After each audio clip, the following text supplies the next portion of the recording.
Sebagai pengawal konstitusi, MPR berfungsi menjaga dan memastikan nilai-nilai konstitusional terus hidup serta diterapkan dalam setiap aspek kehidupan berbangsa dan bernegara. Dan sebagai penjaga kedaulatan rakyat, MPR berupaya memastikan setiap kebijakan negara selalu berpihak kepada rakyat, karena rakyatlah pemegang kedaulatan tertinggi di negeri ini. Oleh karena itu, sebagai representasi seluruh elemen bangsa, MPR memiliki tanggung jawab strategis dalam menjaga arah dan moral kebangsaan. Basis kekuatan Indonesia adalah ikatan-ikatan persatuan, kerukunan, kegotong royongan, kebersamaan sebagai satu kesatuan. MPR memiliki tanggung jawab besar untuk menjaga dan memelihara ikatan kebangsaan ini. MPR bukan penafsir hukum positif, melainkan penjaga napas konstitusi agar tetap hidup dan membumi. Caranya dengan membudayakan nilai-nilai luhur kebangsaan melalui 4 pilar kebangsaan dan bernegara, yaitu Pancasila, Undang-Undang Dasar Negara Republik Indonesia tahun 1945, Negara Kesatuan Republik Indonesia, dan Bhinneka Tunggal Ika. Oleh karena itu, konsistensi dalam mengamalkan 4 pilar bukan sekedar menjadi kewajiban, namun menjadi benteng yang membuat kita kuat, tetap kokoh dalam menghadapi berbagai tantangan dan dinamika global. Disitulah letak daya tahan kita sebagai bangsa, disitulah fondasi Indonesia maju, dan disitu pula lah kita akan terus melangkah dan bertahan sampai kini dan yang akan datang. Sidang majelis yang berbahagia, sebelum mengakhiri pidato ini, izinkan kami membacakan 3 buah pantun.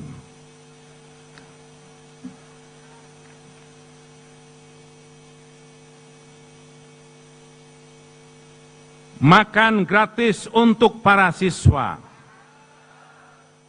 ilmu dan adab dalam membangun bangsa. Nasionalisme kita kobarkan dalam jiwa untuk menuju Indonesia Raya.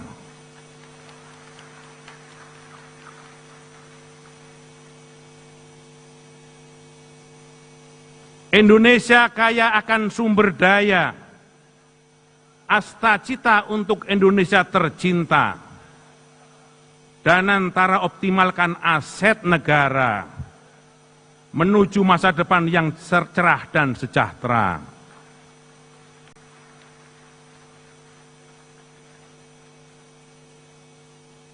Koperasi merah putih pondasi ekonomi, gotong royong dan kekeluargaan yang hakiki. Prabowo Subianto adalah pemimpin sejati untuk Indonesia Raya yang tetap abadi.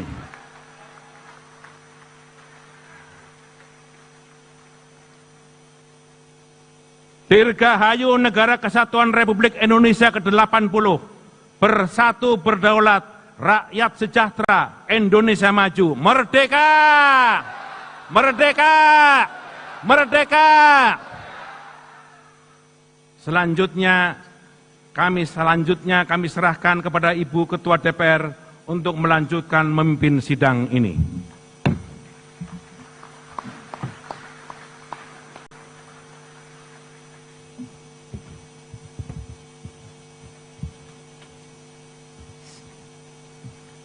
Terima kasih kami sampaikan kepada Ketua MPR RI, palu sidang telah kami terima dan sidang kami lanjutkan.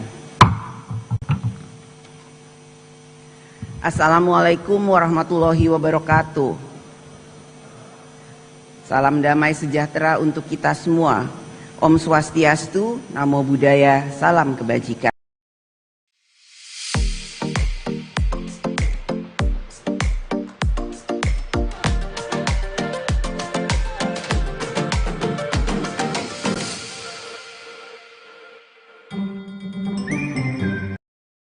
Kalau Mbak tahu gak cara balikin saldo saya?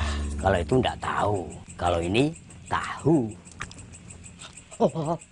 Tenang, pakai aja Dana. Ada jaminan 100% uang kembali dengan Dana Protection. Bapak Profesor Dr. Honoris Causa Haji Susilo Bambang Yudhoyono MA.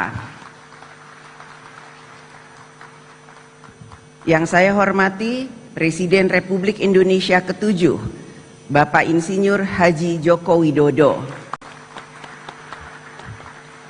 Yang saya hormati Wakil Presiden Republik Indonesia ke-6, Bapak Jenderal TNI Purnawirawan Tri Sutrisno. Yang saya hormati Wakil Presiden Republik Indonesia ke-10 dan ke-12, Bapak Dr. Andes Haji Muhammad Yusuf Kalla. Yang saya hormati Wakil Presiden Republik Indonesia ke-11, Bapak Profesor Dr. Haji Budiono BSc MEC. Yang saya hormati Wakil Presiden Republik Indonesia ke-13, Bapak Profesor Dr. Honoris Causa Kiai Haji Ma'ruf Amin. Yang saya hormati Ibu Dr. Honoris Causa Dr. Randa Hajah Sinta Nuria Abdurrahman Wahid M.Hum. Yang saya hormati Ibu Hajah Soraya Hamzahas. Yang saya hormati Ketua Majelis Permusyawaratan Rakyat Republik Indonesia, Bapak Ahmad Muzani dan para Wakil Ketua MPR RI. Yang saya hormati Ketua Dewan Perwakilan Daerah Republik Indonesia, Bapak Sultan Bahtiar Najamuddin dan para Wakil Ketua DPD RI. Ketua Badan Pemeriksa Keuangan Republik Indonesia, Ibu Dr. Insinyur Ismayatun CSFA CFRA dan Wakil Ketua BPK RI. Ketua Mahkamah Agung Republik Indonesia, Bapak Profesor Dr. Haji Sunarto. Ketua Mahkamah Konstitusi Republik Indonesia, Bapak Dr. Suhartoyo SAMH. Ketua Komisi Yudisial Republik Indonesia, Bapak Profesor Amzulian Rifai SALMM PhD. Para Wakil Ketua Dewan Perwakilan Rakyat Republik Indonesia, dan yang saya hormati, para Ketua Umum Partai Politik yang saya sayangi dan saya cintai, Ketua Umum Partai Demokrasi Indonesia Perjuangan, Ibu Profesor Dr. Honoris Causa Haja Megawati Soekarno Putri, atau yang saat ini diwakili saya keberadaannya.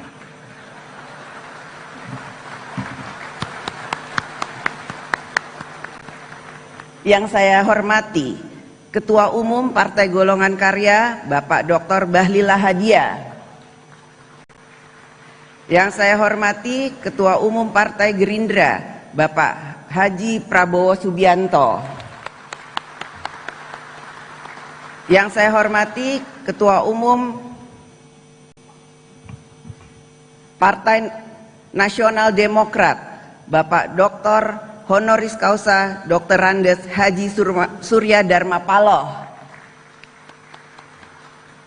Yang saya hormati Ketua Umum Partai Kebangkitan Bangsa, Bapak Dr. Honoris Causa Dr. Andes Haji Abdul Muhaimin Iskandar MSI.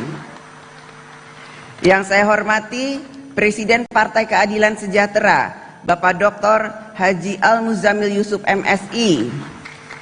Yang saya hormati Ketua Umum Partai Amanat Nasional, Bapak Dr. Honoris Causa Haji Zulkifli Hasan SEME. Yang saya hormati Ketua Umum Partai Demokrat, Bapak Haji Agus Harimurti Yudhoyono MSc MPA MA. Para anggota MPR RI, DPR RI dan DPD RI yang mulia, para duta besar negara sahabat. Pada kesempatan ini hadir pula para ketua parlemen negara ASEAN. Yang pertama, His Excellency Tan Sri Dato Dr. Johari Abdul, President of AIPA, Speaker of the House of Representatives Malaysia. Yang kedua, Her Excellency Maria Fernanda Lei, Speaker of National Parliament Democratic Republic of Timor Leste.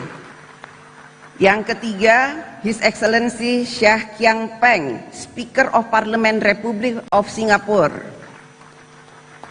Yang keempat, His Excellency Pehin Orang Kaya Seri Lela Dato Seri Setia Awang Haji Abdurrahman bin Dato Setia Haji Muhammad Taib.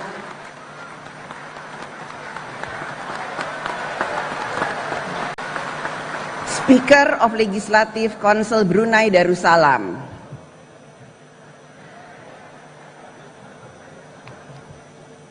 para Menteri Kabinet Merah Putih, Panglima TNI, Kapolri, dan Jaksa Agung, para perwakilan teladan dari seluruh Indonesia, para insan pers, media cetak dan elektronik, para undangan yang berbahagia, serta seluruh rakyat. Katanya kalau lagi ketakutan harus kita lawan sendirian. Katanya perbedaan itu tantangan. Tunggu aja bro, bakal kita balas, ya gak? Tapi berbagi komentar soal tontonan, boleh kan? Berwarga saat tontonan jadi obrolan. Video lebih dari hiburan. Dipersatukan oleh bahasa persatuan, bahasa Indonesia. Lebih dari itu, persatuan kita tegak karena kita memiliki Pancasila yang mempersatukan segala perbedaan suku, agama, dan budaya. Pancasila bukan hanya sekedar nilai, melainkan jiwa kehidupan berbangsa dan bernegara. Namun, mempertahankan Indonesia sebagai negara yang besar, berdaulat, dan kaya sumber daya bukanlah tugas yang ringan. Amanah sejarah ini menuntut hadirnya kekuatan nasional sejati, kekuatan yang mampu menjaga kedaulatan, membangun kemandirian, dan merawat kebudayaan sebagai jati diri bangsa. Kekuatan itu tidak lahir dari senjata atau kekayaan semata, melainkan dari kehendak rakyat untuk bersama-sama menjadi Indonesia. Kehendak yang hidup dalam semangat gotong royong, tumbuh dari rasa saling percaya, dan mengakar dalam jiwa kolektif kita. Seperti pepatah dalam kearifan Jawa, mangan ora mangan sing penting ngumpul, yang berarti mengutamakan kebersamaan daripada mengejar kepentingan masing-masing. Inilah jiwa sosial yang membedakan kita dari bangsa lain. Kebersamaan itu kemudian diperkuat dalam konstitusi dan dijelmakan sebagai prinsip dasar negara kita, kedaulatan rakyat. Rakyat berdaulat atas kekuasaan negara, rakyat berdaulat atas sumber daya alam, rakyat berdaulat atas budaya bangsa. Inilah panggilan sejarah kita hari ini, menegakkan keadilan rakyat sebagai fondasi kekuatan nasional, agar setiap kebijakan, setiap langkah, dan setiap keputusan negara benar-benar berpulang pada kehendak rakyat. Hadirin sidang yang saya hormati dan muliakan, demokrasi kita berakar kokoh pada sila keempat Pancasila, kerakyatan yang dipimpin oleh hikmat kebijaksanaan dalam permusyawaratan perwakilan. Demokrasi kita adalah demokrasi yang berjiwa gotong royong, mengedepankan kepentingan bersama di atas kepentingan pribadi atau golongan. Demokrasi kita bukan hanya tentang saya, akan tetapi tentang kita. Kita yang berdaulat, kita yang sejahtera, dan kita yang berkebudayaan.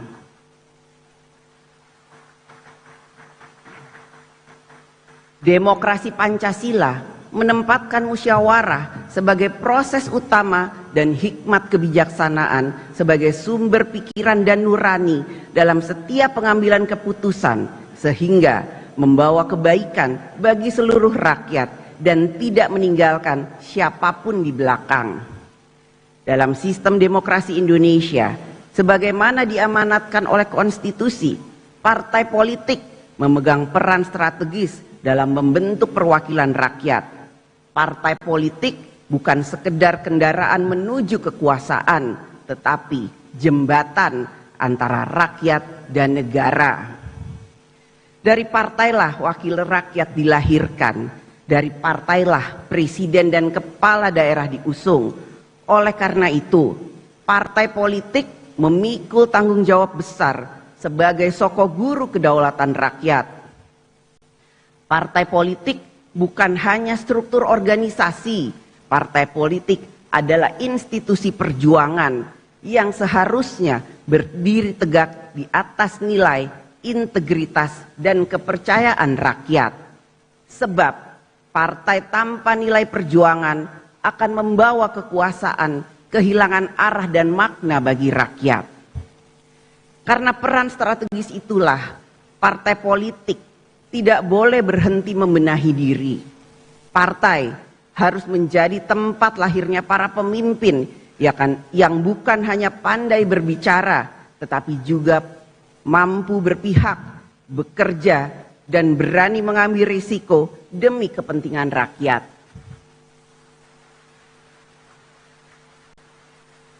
Namun, keberhasilan partai politik dalam menjalankan perannya sangat bergantung pada sistem yang menjadi wadahnya.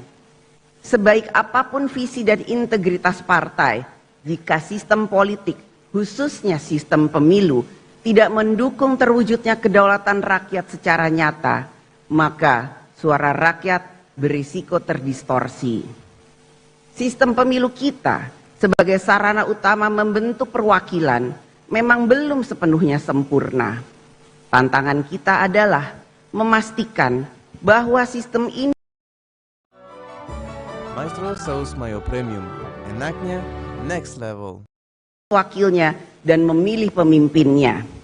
Saat ini, demokrasi dalam pemilu kita selain ditentukan oleh garis tangan, juga sering dipengaruhi oleh campur tangan dan buah tangan.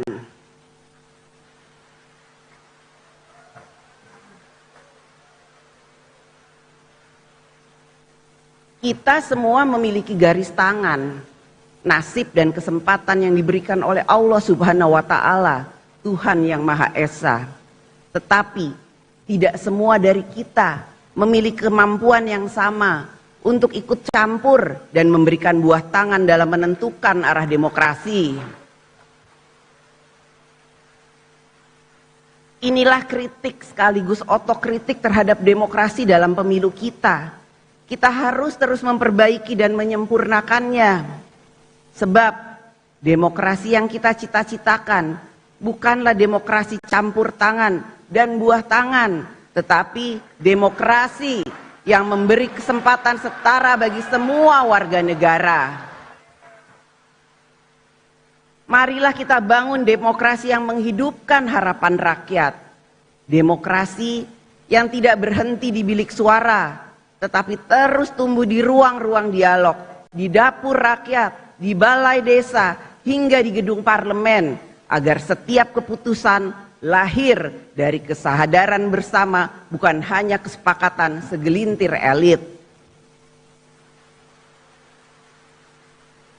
Dalam demokrasi, rakyat harus memiliki ruang yang luas untuk berserikat, berkumpul, menyatakan pendapat, dan menyampaikan kritik.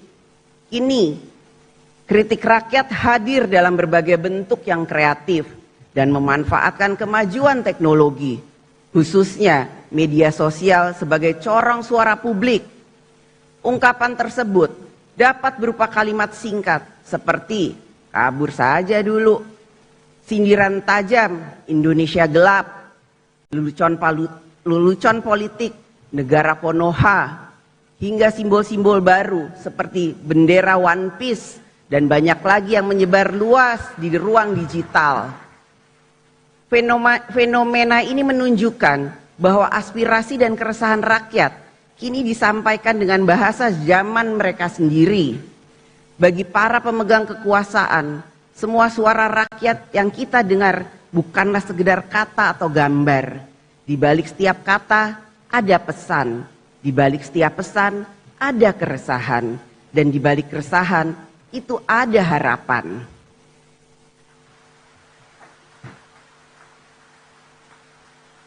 Karena itu, yang dituntut dari kita semua adalah kebijaksanaan.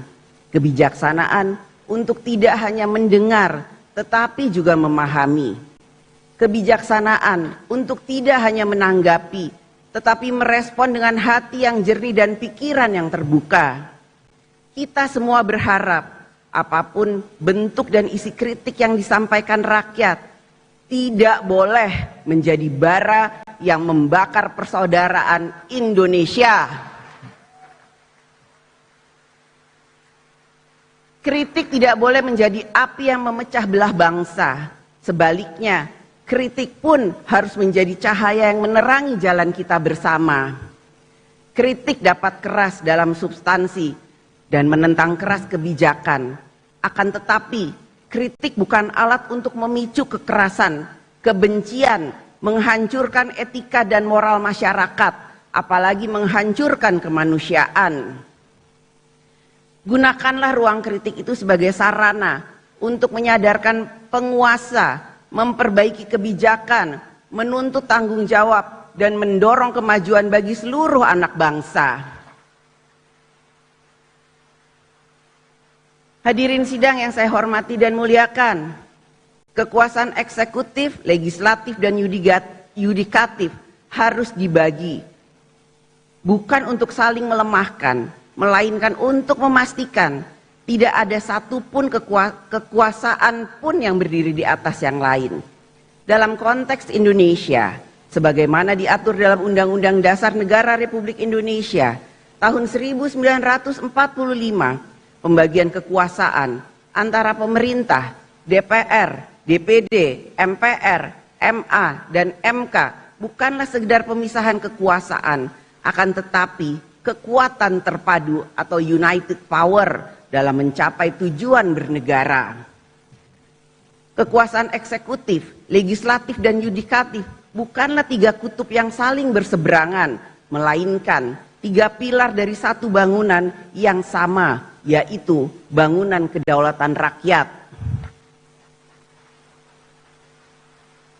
Seperti sebuah orkestra konstitusional, meskipun kadang-kadang nadanya sumbang, semua komponen harus tetap menyanyikan satu lagu yang sama, yaitu Indonesia Raya. DPR RI bertindak sebagai penjaga nurani rakyat dan penjaga konstitusi, memastikan kekuasaan tetap setia pada rakyat, taat pada jalur konstitusi, dan demokrasi berjalan dengan hikmat kebijaksanaan. DPD RI Crispy French fries dengan sambal tomat. Cucu gigit crispy. Dan mengartikulasikan aspirasi masyarakat daerah dalam kerangka Negara Kesatuan Republik Indonesia. Mahkamah Agung dan Mahkamah Konstitusi merupakan penjaga supremasi hukum sekaligus bagian dari sistem demokrasi yang beradab yang menjalankan kewenangannya secara konsisten tanpa melampaui batas wewenang yang telah diatur konstitusi. Oleh karena itu, DPR RI dalam menjalankan fungsi legislasi, pengawasan, dan anggaran bukanlah bertujuan untuk melemahkan pemerintah. Sebaliknya, fungsi-fungsi itu dijalankan untuk memastikan bahwa setiap kebijakan pemerintah berpihak pada rakyat serta selaras dengan konstitusi. DPR RI dan pemerintah adalah mitra konstitusional dalam menjalankan amanat Undang-Undang Dasar Negara Republik Indonesia 1945 dan seluruh peraturan perundang-undangan yang menjadi pedoman kehidupan berbangsa dan bernegara. Hadirin sidang yang saya hormati dan muliakan, kekuasaan selalu bersinggungan dengan realitas politik, gejolak sosial, tekanan ekonomi, dinamika global, dan berbagai tantangan lain yang hidup di masyarakat. Karena itu, kekuasaan bukan sekedar urusan organisasi atau kewenangan. Kekuasaan adalah soal bagaimana kekuasaan dijalankan dengan nilai, dengan etika, dan dengan tanggung jawab nyata kepada rakyat. Kekuasaan adalah alat, bukan tujuan. Alat untuk menghapus kemiskinan, memajukan keterbelakangan, dan memberi kepastian hidup yang lebih layak bagi seluruh rakyat Indonesia.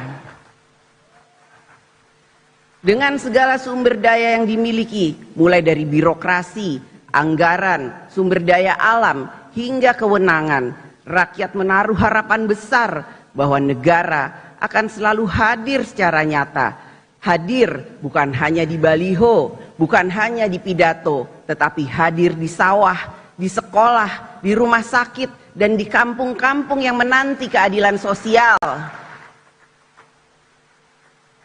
Inilah mandat utama bagi kita semua, para pemegang amanat kekuasaan, baik eksekutif, legislatif maupun yudikatif, yaitu menghadirkan kebijakan negara yang benar-benar melayani dan menyejahterakan rakyat. Bagi rakyat yang membutuhkan kehadiran negara dalam menyelesaikan persoalan hidupnya, menunggu 1 hari saja terasa sangat lama. Tetapi bagi kita, para pemangku kekuasaan di DPR RI dan di pemerintah, membahas dan mencari solusi atas persoalan rakyat seringkali berlangsung berhari-hari, berbulan-bulan, bahkan bertahun-tahun. Akibatnya rakyat harus menunggu. Jangan biarkan rakyat menunggu. Negara harus hadir secepat mungkin dalam menyelesaikan urusan rakyat. Pada kesempatan yang baik ini, izinkan kami DPR RI menyampaikan apresiasi setinggi-tingginya atas inisiatif Presiden Prabowo Subianto yang dalam waktu singkat telah menyelesaikan atau merespon cepat sejumlah persoalan strategis dan menyentuh langsung kepentingan rakyat. Di antaranya, pencabutan izin tambang di kawasan Geopark Raja Ampat,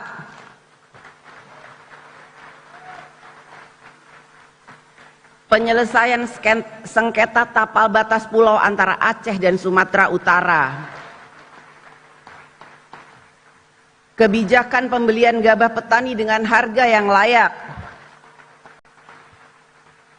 dan berbagai kebijakan lain yang dijalankan melalui program Astacita. Respon cepat ini patut diapresiasi karena mencerminkan keberpihakan pemerintah pada kepentingan rakyat.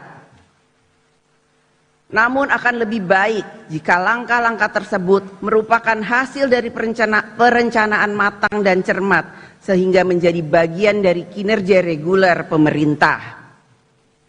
Kedepan, rakyat tentu mendambakan agar masalah-masalah lain yang berada di luar kemampuan mereka dapat diselesaikan pemerintah dengan cepat. Tugas kita bukan hanya membicarakan harapan rakyat, tetapi juga mewujudkannya. Pemerintah dalam menjalankan kekuasaannya harus senantiasa mawas diri, sebab kekuasaan sejatinya adalah untuk melayani, membantu, dan memberdayakan rakyat. Kekuasaan bukan untuk menakuti rakyat, melainkan untuk menyelesaikan urusan rakyat. Meskipun seringkali urusannya rumit, ibarat cinta segitiga antara aspirasi, anggaran, dan aturan.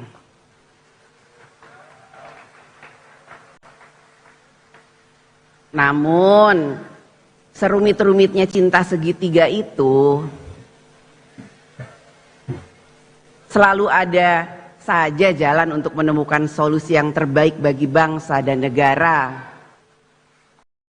Apapun momennya, kemejanya tetap alisan. Ingat kemeja, ingat alisan. Tetapi ya, kita harus move on.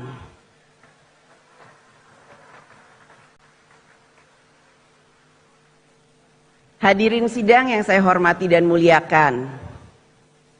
Hari ini kita dihadapkan pada ketegangan dan konflik geopolitik, perang dagang, krisis iklim dan energi, ketimpangan ekonomi dan yang semakin tajam, disrupsi teknologi, serta pergeseran kekuatan global. Indonesia, seperti banyak negara lainnya, berada di dalam pusaran global tersebut. Karena itu, kita harus memiliki pijakan yang kokoh dan arah yang jelas dalam memenangkan kepentingan bangsa dan negara. Kita memerlukan pondasi kedaulatan, kemandirian dan kebangsaan agar kita mampu berdiri tegak di tengah perubahan dunia tanpa kehilangan cita-cita dan jati diri bangsa.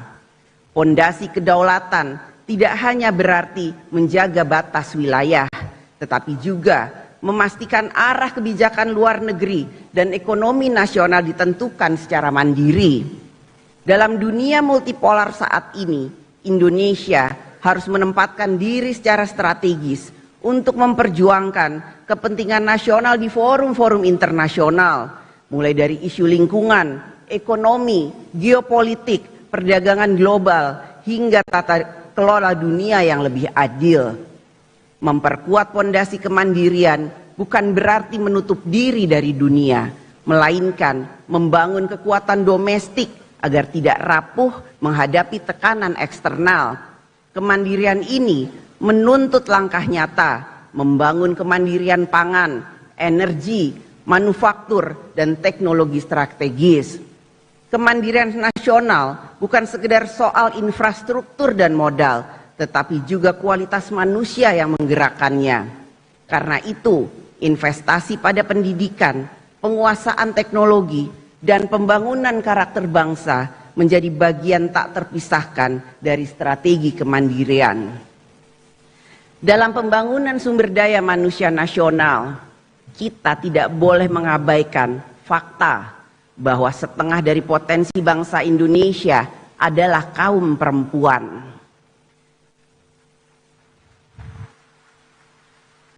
Data Badan Pusat Statistik atau BPS tahun 2024 menunjukkan 49% penduduk Indonesia adalah perempuan. Dalam era pembangunan inklusif, keberadaan dan kontribusi perempuan harus ditempatkan bukan hanya dalam kerangka hak azazi manusia, tetapi juga sebagai prasyarat keberhasilan pembangunan nasional.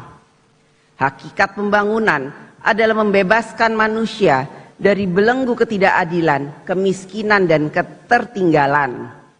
Karena itu, laki-laki dan perempuan harus sama-sama terbebas dari belenggu tersebut dan sama-sama meraih kesejahteraan. Bukan hanya laki-laki saja atau perempuan saja, tetapi laki-laki dan perempuan yang harus sejahtera. Saat ini, keterwakilan perempuan di DPR RI periode tahun 2024 sampai 2029 mencapai rekor tertinggi sepanjang sejarah, yaitu sekitar 21,9% atau 127 dari 580 anggota DPR. Ini adalah kemajuan yang patut diapresiasi. Namun, masih jauh dari target ideal minimal 30% keterwakilan perempuan di lembaga legislatif, sebagaimana semangat afirmasi kesetaraan gender dalam politik Indonesia. Suara perempuan adalah nada asli yang ikut membentuk simfoni kehidupan bangsa. Tanpa nada itu, melodi peradaban akan kehilangan harmoni, hanya seperti denting yang tak pernah menjadi lagu.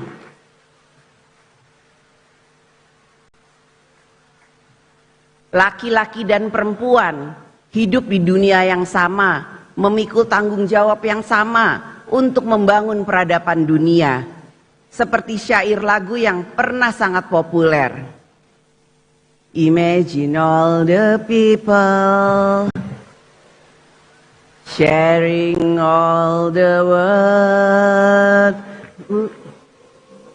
You may say I'm a dreamer, but I'm not the only one. I hope someday you will join us and the world will live as one.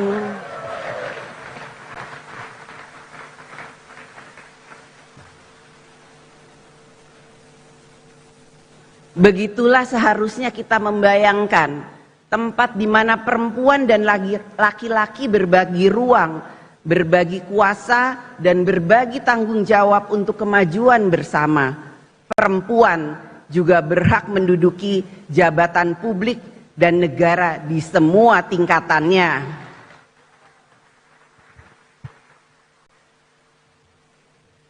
Pondasi berikutnya yang tak kalah penting adalah membangun pondasi kebudayaan.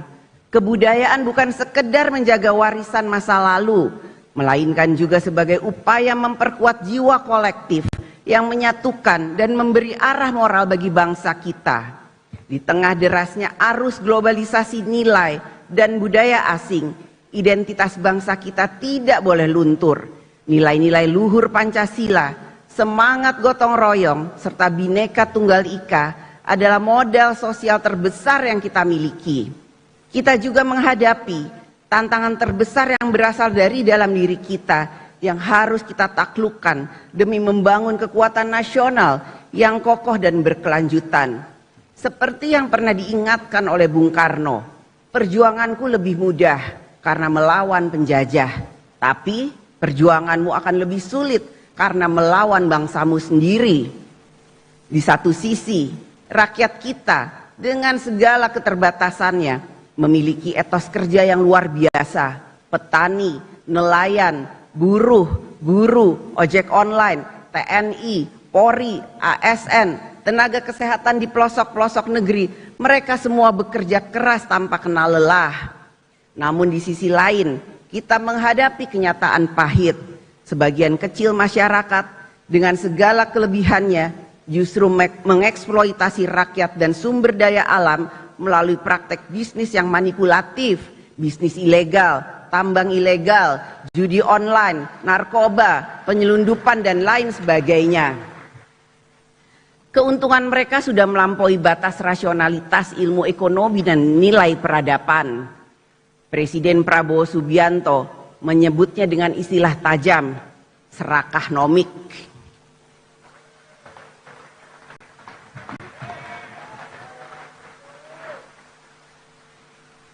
Sebuah perilaku serakah yang merusak sendi-sendi kehidupan berbangsa dan bernegara. Ini adalah persoalan serius yang harus kita hadapi bersama. Menghadapi tantangan ini, kita membutuhkan pendekatan yang komprehensif, meliputi politik, ekonomi, hukum, budaya, dan komitmen bersama seluruh elemen bangsa. Kita perlu menjalankan transformasi ekonomi dan keadilan sosial yang nyata, penegakan hukum yang tegas dan tidak pandang bulu, serta kerja kolektif dalam mewujudkan transformasi nasional. Dengan kebersamaan dan tekad bulat, kita yakin bahwa kita mampu memperkuat fondasi nasional yang akan menjadi kekuatan demi mewujudkan Indonesia yang adil, maju dan berdaulat. Saudara-saudaraku sebangsa dan setanah air, tahun 2045 akan menjadi tonggak bersejarah saat Indonesia merayakan 100 tahun kemerdekaan. Perayaan ini bukan sekedar momentum ulang tahun, tetapi juga menjadi titik awal dari Indonesia emas, sebuah era kejayaan dan kemajuan bangsa yang kita impikan bersama.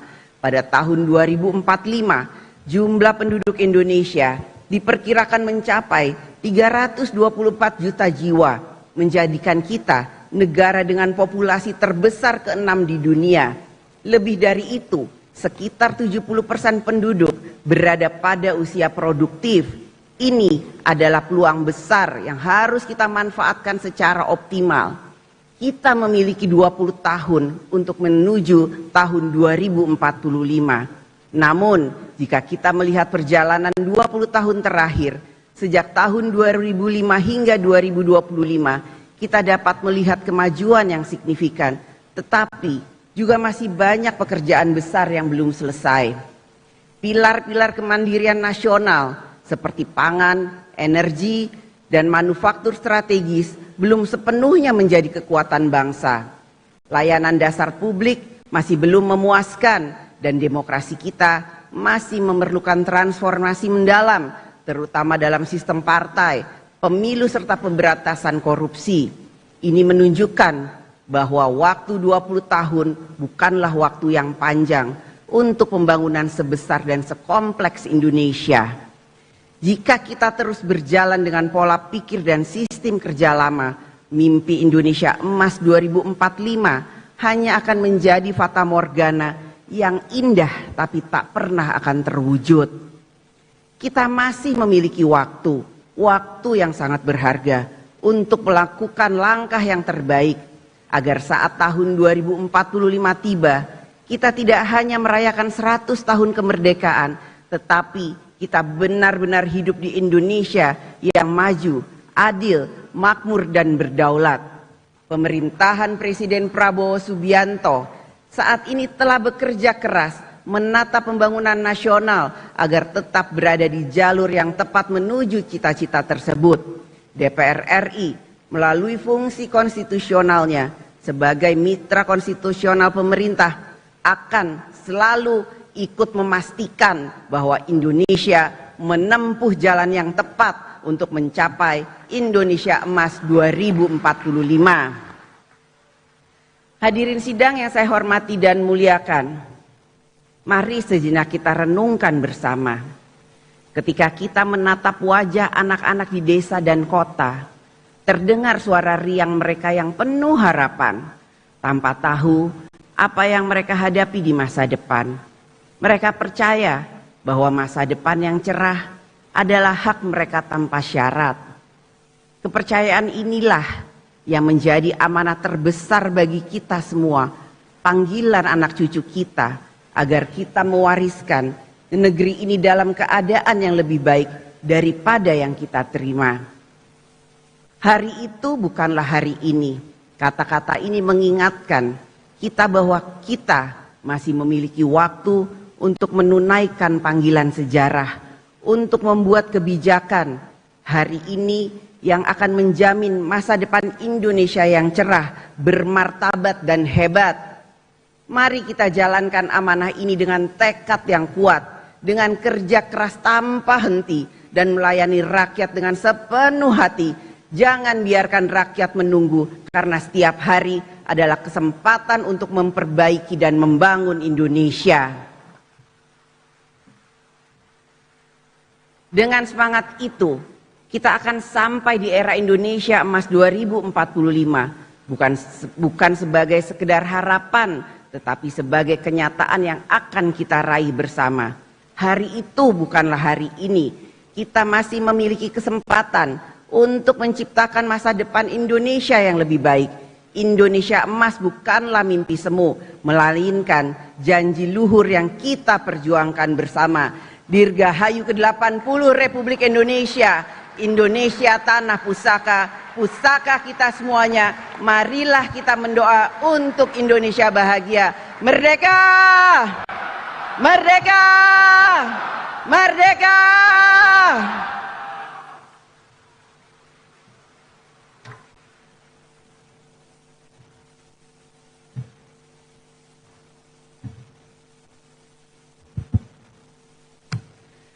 Saudara Presiden dan Saudara Wakil Presiden, hadirin peserta sidang yang terhormat, marilah kita memasuki agenda selanjutnya, yaitu pidato Presiden Republik Indonesia tentang penyampaian laporan kinerja lembaga-lembaga negara dan pidato kenegaraan dalam rangka hari ulang tahun ke-80 kemerdekaan Republik Indonesia tahun 2025 di hadapan sidang tahunan MPR RI dan sidang bersama DPR RI dan DPD RI, didahului dengan penayangan video capaian kepemimpinan Presiden Republik Indonesia. Penayangan video capaian kepemimpinan Presiden Republik Indonesia.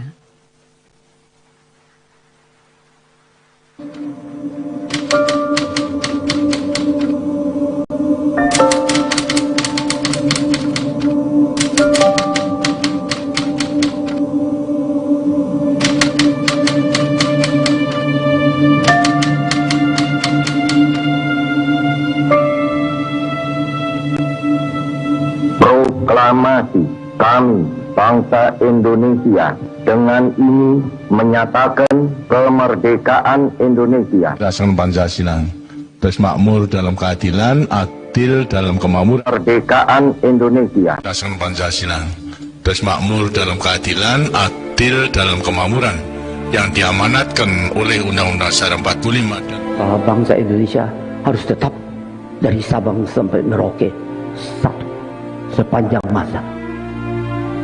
Republik Indonesia menghargai kemajemukan, baldatun thayyibatun wa rabbun ghafur. Kita tatap masa depan kita dan bersatu padu memperbaiki kehidupan dan martabat kita sebagai satu bangsa. sebagai sebuah bangsa yang besar, rukun, dan bersatu. Marilah terus kita pupuk dan perkokoh persatuan dan kebersamaan. Indonesia adalah rumah besar kita bersama. Hanya mungkin terwujud jika kita bersatu. Mari kita bangun Indonesia di atas landasan yang sudah dirintis oleh pendahulu-pendahulu kita.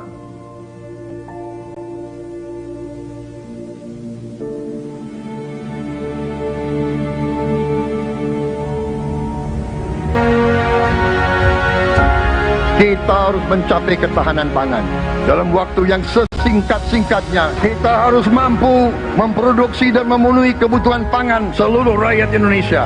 Kita akan swasembada pangan. Bahkan kita siap menjadi lumbung pangan dunia. Lagi sebanyak-banyak sekolah seluruh Indonesia dalam waktu secepat-cepatnya. Inilah yang saya sedang pikirkan terus bersama menteri-menteri saya.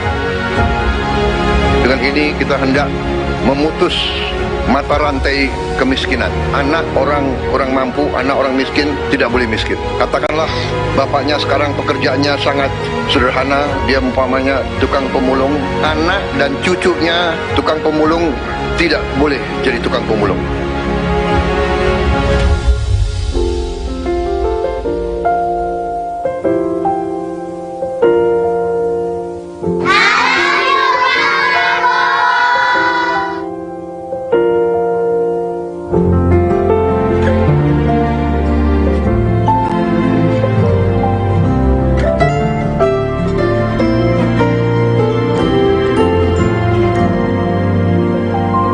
Bersyukur sama pemerintahan Prabowo dengan adanya serap bulog langsung ke masyarakat, bisa dirasakan hasilnya, bisa ngebantu masalah perekonomian. Buat Bapak Presiden Prabowo, terima kasih sudah buat sekolah rakyat, karena ini buat orang-orang gak mampu. Bapak Prabowo berkahi ya Pak ya, sehat terus. Saya cuma bisa mengucapkan terima kasih banyak. Saya yakin bantuan Bapak bisa bikin anak saya bisa mengejar mimpinya. Terima kasih Pak Prabowo, saya jadi bisa melanjutkan sekolah saya lagi. Terima kasih lah untuk CKG, dari CKG ini saya bisa bangkit lagi untuk kembali ke saya punya pendidikan yang saya kasih tinggal selama ini. Senang banget karena dengan adanya program ini sangat-sangat membantu kami yang tidak sarapan dari rumah, apalagi yang tidak mendapatkan uang jajan. Untuk Pak Presiden Prabowo, terima kasih banyak. Aku pastinya senang banget. Aku bakal bilang ke Bapak kalau aku berhasil meraih cita-cita aku. Jadi kita tidak melihat ke belakang, kita melihat ke depan. Kita bersatu, kita menggabungkan kekuatan kita, bergabung pikiran kita, bergabung idealisme kita. Kita bersatu, kita bekerja sama, kita akan buktikan itu. Ya, pemimpin-pemimpin Indonesia mau dan bisa bekerja sama. Kita mau dan bisa kolaborasi. Kita mau dan bisa bergabung untuk rakyat Indonesia. Kita ingin menghilangkan kemiskinan dari bumi Indonesia. Kita ingin bekerja supaya tidak ada lagi warga negara Indonesia yang usianya 70 tahun masih narik becak. Kita tidak mau anak-anak kita tidak makan pagi sebelum dia ke sekolah. Kita tidak mau anak-anak usia 10 tahun badannya sebesar anak 4 tahun. Kita harus jawab tuntutan rakyat hari ini, bukan nanti. Harus atasi sekarang. Rakyat menuntut sekarang. Hidup tiada mungkin tanpa perjuangan, tanpa pengorbanan, mulia adanya. Berpeganglah tangan satu dalam kita demi masa depan Indonesia Jaya.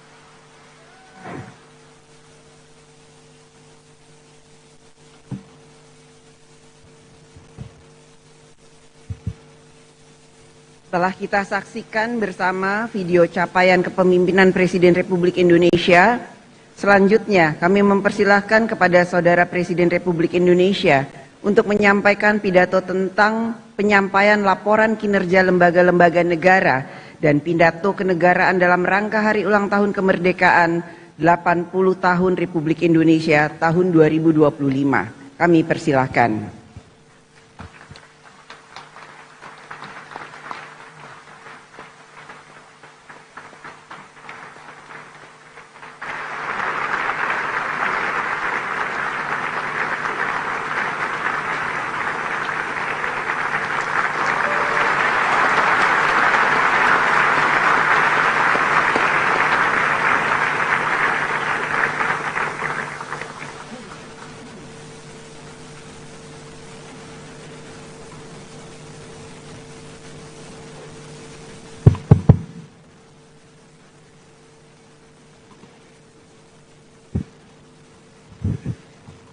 Bismillahirrahmanirrahim.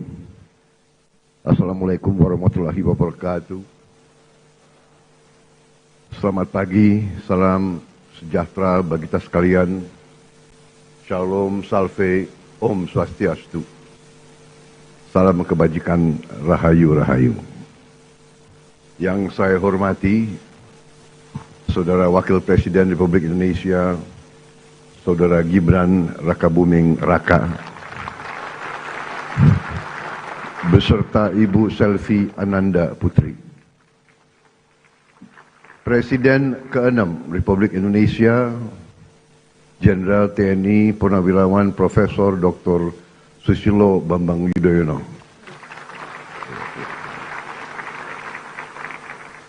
Presiden Republik Indonesia ke-7, Bapak Insinyur Joko Widodo. Wakil Presiden Republik Indonesia ke-6, Jenderal TNI Purnawirawan Tri Sutrisno. Wakil Presiden ke-10 dan ke-12 Republik Indonesia, Bapak Muhammad Yusuf Kalla. Bapak Wakil Presiden ke-11 Republik Indonesia, Profesor Budiono. Wakil Presiden ke-13 Republik Indonesia, Profesor Kiai Haji Ma'ruf Amin. Ibu Sinta Nuriyah Abdurrahman Wahid, istri Presiden ke-4 Republik Indonesia. Ibu Soraya Hamzahas, istri Wakil Presiden ke-9 Republik Indonesia. Para pimpinan lembaga negara, Ketua Majelis Permusyawaratan Rakyat Republik Indonesia, Saudara Ahmad Muzani, beserta para mantan ketua, para wakil ketua, dan seluruh anggota MPR RI yang saya hormati. Ketua Dewan Perwakilan Rakyat Republik Indonesia, Saudari Puan Maharani, beserta para mantan ketua, para wakil ketua, dan seluruh anggota DPR RI yang hadir. Ketua Dewan Perwakilan Daerah Republik Indonesia, Saudara Sultan Bakhtiar Najumuddin, beserta para mantan ketua, para wakil ketua, dan anggota DPD RI yang saya hormati. Ketua Mahkamah Agung Republik Indonesia, Profesor Sunarto, yang saya hormati. Ketua Mahkamah Konstitusi Republik Indonesia, Saudara Suhartoyo, yang saya hormati. Ketua Komisi Yudisial Republik Indonesia, Profesor Amzulian Rifai, yang saya hormati. Ketua Badan Pemeriksa Keuangan Republik Indonesia, Saudari Isma Yatun. Para Menteri Koordinator, para Menteri, Kepala Badan, Pimpinan Lembaga, Jaksa Agung, Panglima TNI, Kapolri, Kepala BIN, serta seluruh anggota Kabinet Merah Putih yang saya hormati. Yang terhormat para pimpinan partai politik yang hadir. Partai PDI Perjuangan yang mewakili ketua umumnya, Ibu Puan. Ketua Umum Partai Golongan Karya, Saudara Bahlil Lahadalia. Ketua Umum Partai Gerindra, saya sendiri.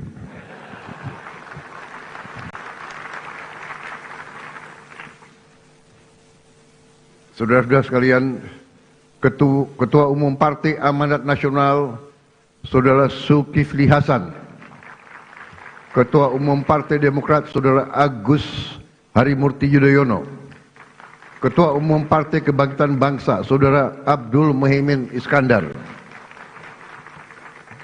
Presiden Partai Keadilan Sejahtera, Saudara Muzamil Yusuf, Ketua Umum Partai Nasional Demokrat, Saudara Surya Paloh, para duta besar negara sahabat yang saya hormati, para ketua Parlemen negara sahabat, Speaker of the House of Representatives from Malaysia, His Excellency Tan Sri Dato' Dr. Johari bin Abdul dari Parlemen Malaysia, Speaker of Legislative Council of Brunei, His Excellency Dato' Sri Setia Awang Haji Abdul Darussalam Rahman, Speaker of the Parliament of Singapore, His Excellency Mr. Sia Kian Peng, Speaker of the National Parliament of Timor-Leste, Her Excellency Miss Maria Fernanda Lai.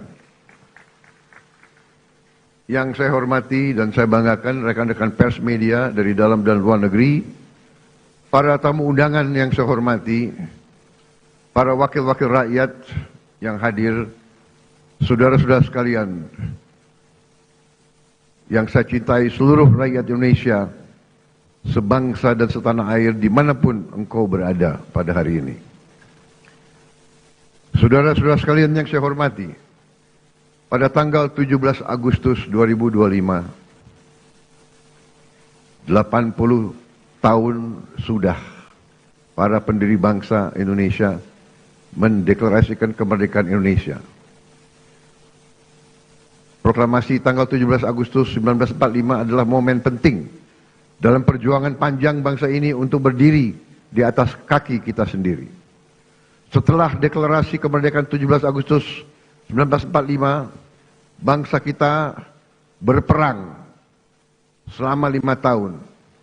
Kita berperang merebut kemerdekaan dengan senjata dan dengan diplomasi, dengan semua kekuatan kita, hingga kedaulatan kita benar-benar dapat kita rebut dan diakui pada tahun 1949. Sejak itu, para pendahulu saya, Presiden Republik Indonesia pertama hingga Presiden Republik Indonesia yang ketujuh, bekerja keras membangun bangsa Indonesia. Bekerja keras untuk mewujudkan bangsa yang adil dan makmur. Presiden Soekarno telah memimpin perjuangan pembentukan Negara Kesatuan Republik Indonesia dan berhasil mempertahankan keutuhan wilayah Republik Indonesia di tengah berbagai intervensi dan invasi dari negara-negara asing. Presiden Soekarno juga berhasil mengintegrasikan Irian Barat ke dalam NKRI. Presiden Soeharto melaksanakan pembangunan ekonomi yang merata dari Sabang sampai Merauke, berhasil mewujudkan swasembada pangan dan meletakkan dasar-dasar industrialisasi ekonomi dan menurunkan kemiskinan ekstrim.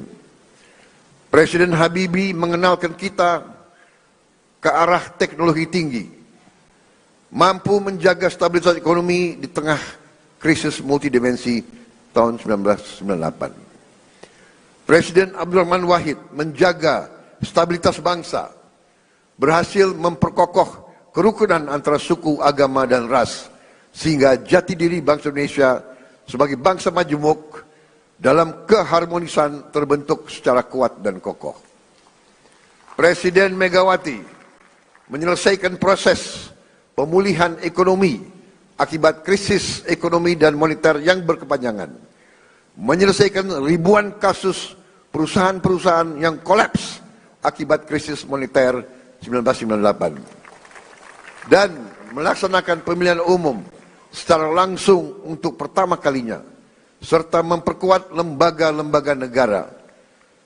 Presiden Susilo Bambang Yudhoyono mengatasi kerawanan ekonomi karena krisis keuangan dunia 2008, berhasil menyelesaikan konflik Aceh, dan meletakkan dasar yang kuat untuk pembangunan ekonomi yang adil, merata, dan terencana.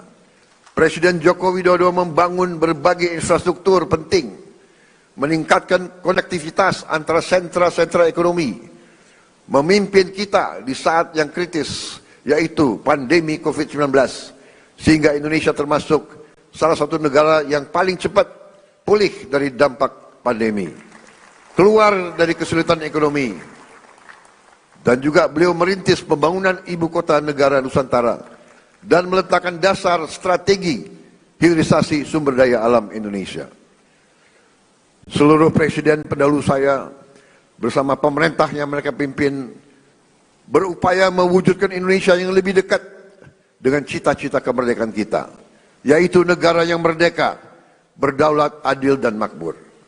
Negara yang sesuai dengan cita-cita pembentukan negara kita, yang tercantum dalam pembukaan Undang-Undang Dasar 1945, yaitu negara yang melindungi segenap bangsa Indonesia dan seluruh tumpah darah Indonesia, memajukan kesejahteraan umum, mencerdaskan kehidupan bangsa, dan melaksanakan ketertiban dunia yang berdasarkan kemerdekaan, perdamaian abadi, dan keadilan sosial. Saudara-saudara sekalian yang saya hormati, tujuan kita merdeka adalah untuk merdeka dari kemiskinan, untuk merdeka dari kelaparan, merdeka dari penderitaan. Negara kita harus bisa berdiri di atas kaki kita sendiri. Negara kita harus berdaulat secara ekonomi dan mampu memenuhi kebutuhan pangan kita sendiri. Negara kita diberi karunia oleh Allah SWT sumber daya yang melimpah ruah. Tantangan kita adalah menjaga dan mengelola kekayaan kita agar cita-cita kemerdekaan kita dapat terwujud dalam waktu sesingkat-singkatnya. Hadirin sekalian, hari ini 299 hari yang lalu saya berdiri di sini dan diambil sumpah oleh MPR di hadapan wakil-wakil rakyat Indonesia, di hadapan rakyat Indonesia, dan terutama di hadapan Tuhan Yang Maha Kuasa, bersama wakil presiden saya, Saudara Gibran Rakabuming Raka. Dan di hari yang hikmat ini, saya kembali berdiri di depan saudara-saudara, di depan wakil-wakil rakyat, untuk menyampaikan laporan kerja pemerintahan yang saya pimpin dan lembaga-lembaga negara. Pertama, saya ingin menyampaikan bahwa transisi kepemimpinan nasional dari Presiden Joko Widodo ke pemerintahan yang saya pimpin berjalan dalam semangat persatuan, penuh kehormatan dan kedewasaan politik. Peralihan kepemimpinan yang diakui dunia sebagai peralihan yang lancar dan sangat baik adalah bukti demokrasi kita matang dan kuat. Tidak semua negara mampu melaksanakan transisi kepemimpinan dengan baik dan lancar seperti kita. Di mana-mana ketika saya berada di luar negeri, banyak pemimpin negara sahabat bertanya kepada saya, "How did you do it? How did Indonesia manage?" Saya sampaikan ke mereka, kita berhasil karena kita menganut demokrasi yang khas Indonesia. Demokrasi yang sejuk, demokrasi yang mempersatukan, bukan demokrasi yang saling gontok-gontokan, saling menjatuhkan, saling maki-memaki, saling menghujat, bukan demokrasi yang saling membenci. Inilah yang harus kita pegang teguh. Demokrasi warisan nenek moyang kita adalah demokrasi yang sesuai dengan budaya kita, budaya kekeluargaan, budaya gotong royong, budaya miko dhuwur mendem jero, budaya saling mengisi, budaya saling mendukung, budaya tepo sliro, budaya menahan diri, budaya yang iso rumongso, bukan rumongso iso. Kita paham dan mengerti bahwa dalam suatu negara modern perlu ada pengawasan, perlu ada transparansi dalam menjalankan kekuasaan. Kita faham sejarah umat manusia. Jika ada kekuasaan yang tidak diawasi, maka kekuasaan akan menjadi korup. Kekuasaan yang absolut akan menjadi korup secara absolut. Kita faham bahwa korupsi adalah masalah besar di bangsa kita. Perilaku korupsi ada di setiap eselon birokrasi kita. Ada di setiap institusi dan organisasi pemerintahan. Perilaku korup ada di BUMN kita. Ada di BUMD kita. Ini bukan fakta yang harus kita tutup-tutupi. Setelah 299 hari saya memimpin pemerintahan eksekutif, saya semakin mengetahui berapa besar tantangan kita. Berapa besar penyelewengan yang ada di lingkungan pemerintahan kita. Hal ini tidak baik, tapi harus saya laporkan kepada para wakil-wakil rakyat Indonesia.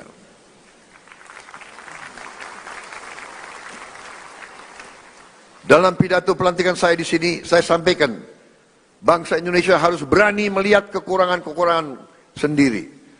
Harus berani melihat kesalahan-kesalahan kita sendiri. Harus berani melihat penyakit-penyakit yang ada di tubuh kita, agar kita bisa perbaiki kekurangan-kekurangan tersebut. Tanpa mau mengakui, tidak mungkin kita mampu memperbaiki. Saya disumpah untuk melaksanakan perintah Undang-Undang Dasar Republik kita. Karena itu, saya tidak ada pilihan lain selain memimpin upaya pemberantasan korupsi dan penyelewengan di semua lembaga eksekutif dan pemerintah. Itulah sebabnya pada awal tahun 2025 ini kami telah identifikasi dan telah selamatkan 300 triliun uang, 300 triliun rupiah dari APBN yang kami lihat rawan diselewengkan. Di antaranya anggaran perjalanan dinas luar dan dalam negeri yang begitu besar, anggaran alat tulis kantor yang begitu besar, dan berbagai anggaran yang selama ini jadi sumber korupsi dan sumber bacaan. Efisiensi ini diperintah oleh Undang-Undang Dasar kita, yaitu ayat 4 pasal 33 Undang-Undang Dasar Negara Republik Indonesia. 300 triliun rupiah kami geser untuk hal-hal yang lebih produktif dan langsung bisa dirasakan rakyat banyak. Majelis yang terhormat, sebagai Presiden Republik Indonesia, saya bertanggung jawab atas pemerintahan eksekutif. Saya berkewajiban menegakkan hukum demi keselamatan bangsa. Saat ini kita menghadapi realita terjadi kebocoran kekayaan negara kita dalam skala yang sangat besar. Kita mengalami suatu kondisi yang saya sebut net outflow of national wealth. Janganlah kita menghabiskan tenaga kita untuk mencari siapa yang salah. Kita tidak ada waktu. Kita tidak punya cukup energi untuk mencari kesalahan orang. Pemerintah yang saya pimpin harus memusatkan diri untuk mencari solusi yang tepat dan cepat atas masalah pokok ini. Ibarat sebuah badan, kalau darahnya terus mengalir keluar, maka pada suatu titik badan itu akan mati. Kalau mengalirnya kekayaan kita ke luar negeri, kita biarkan terus-menerus, kita berpotensi jadi negara gagal. Karena itu saya berkewajiban untuk mengambil langkah-langkah yang perlu, walaupun itu sulit dan juga tidak populer bagi pihak-pihak tertentu. Saya harus mengambil langkah-langkah untuk menyelamatkan kekayaan negara agar bisa digunakan untuk kepentingan bangsa kita di hari ini dan di hari esok, untuk kepentingan generasi sekarang dan generasi mendatang. Terus terang saya katakan di sini di hadapan saudara-saudara sekalian, kalau kita konsekuen menjalankan apa yang telah dibuat oleh para pendiri bangsa kita, oleh Bung Karno, Bung Hatta, Bung Syahrir, Haji Agus Salim, tokoh-tokoh generasi 45, yaitu rancang bangun, blueprint negara, bagaimana negara harus dijalankan, yang semua sudah tertuang dalam Undang-Undang Dasar 1945, saya yakin bangsa kita akan selamat. Undang-Undang Dasar 1945 harus kita pelajari. Undang-Undang Dasar 1945 janganlah menjadi mantra, janganlah menjadi slogan, hanya di bibir kita teriak-teriak terus.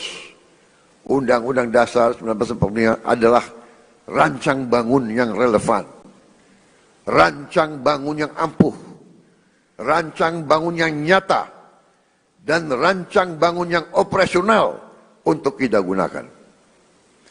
Saya melihat ada kecenderungan dari sebagian kaum elit Indonesia, sebagian orang-orang yang memandang dirinya paling pinter di Republik ini. Mereka memandang bahwa pemikiran Bung Karno, pemikiran Bung Hatta, pemikiran generasi 45 tidak relevan lagi di zaman sekarang. Sudah kuno, sudah lawas untuk menghadapi tantangan abad ke-21. Menurut hemat saya, pemikiran tersebut adalah keliru. Generasi 45, generasinya Bung Karno, Bung Hatta, Syahrir, semua tokoh-tokoh itu adalah generasi yang mengalami penjajahan. Mereka mengalami imperialisme. Mereka sadar dan mereka merasakan, melihat bahwa kekayaan Indonesia diangkut ratusan tahun keluar dari Nusantara ini. Karena itu mereka menyusun rancang bangun. Mereka buat dokumen yang tidak terlalu panjang, tapi sangat eksplisit menjelaskan bagaimana kita harus laksanakan ekonomi kita dan demokrasi kita. Saya berkeyakinan apabila kita jalankan rancang bangun yang sudah dibuat oleh para pendahulu kita, kita akan jadi negara yang kuat. Saudara-saudara sekalian, kekuatan suatu negara terletak bagaimana negara itu bisa menguasai dan mengelola kekayaan. Karena itu kita harus berani koreksi apabila kita telah mengambil langkah yang keliru. Sungguh aneh, negara dengan produksi kelapa sawit terbesar di dunia pernah mengalami kelangkaan minyak goreng. Ini aneh sekali. Tidak masuk di akal sehat. Dan ternyata memang itu ternyata adalah permainan manipulasi yang tadi sudah disinggung oleh Ketua DPR yang saya beri nama Serakahnomics.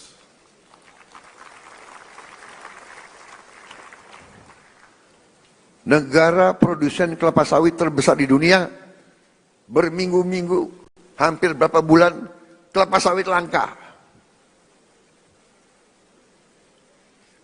Saudara, juga sungguh aneh, kita subsidi pupuk, subsidi alat pertanian, subsidi pestisida, subsidi irigasi, waduk, kita subsidi beras, tapi harga pangan kadang-kadang tidak terjangkau oleh sebagian rakyat kita.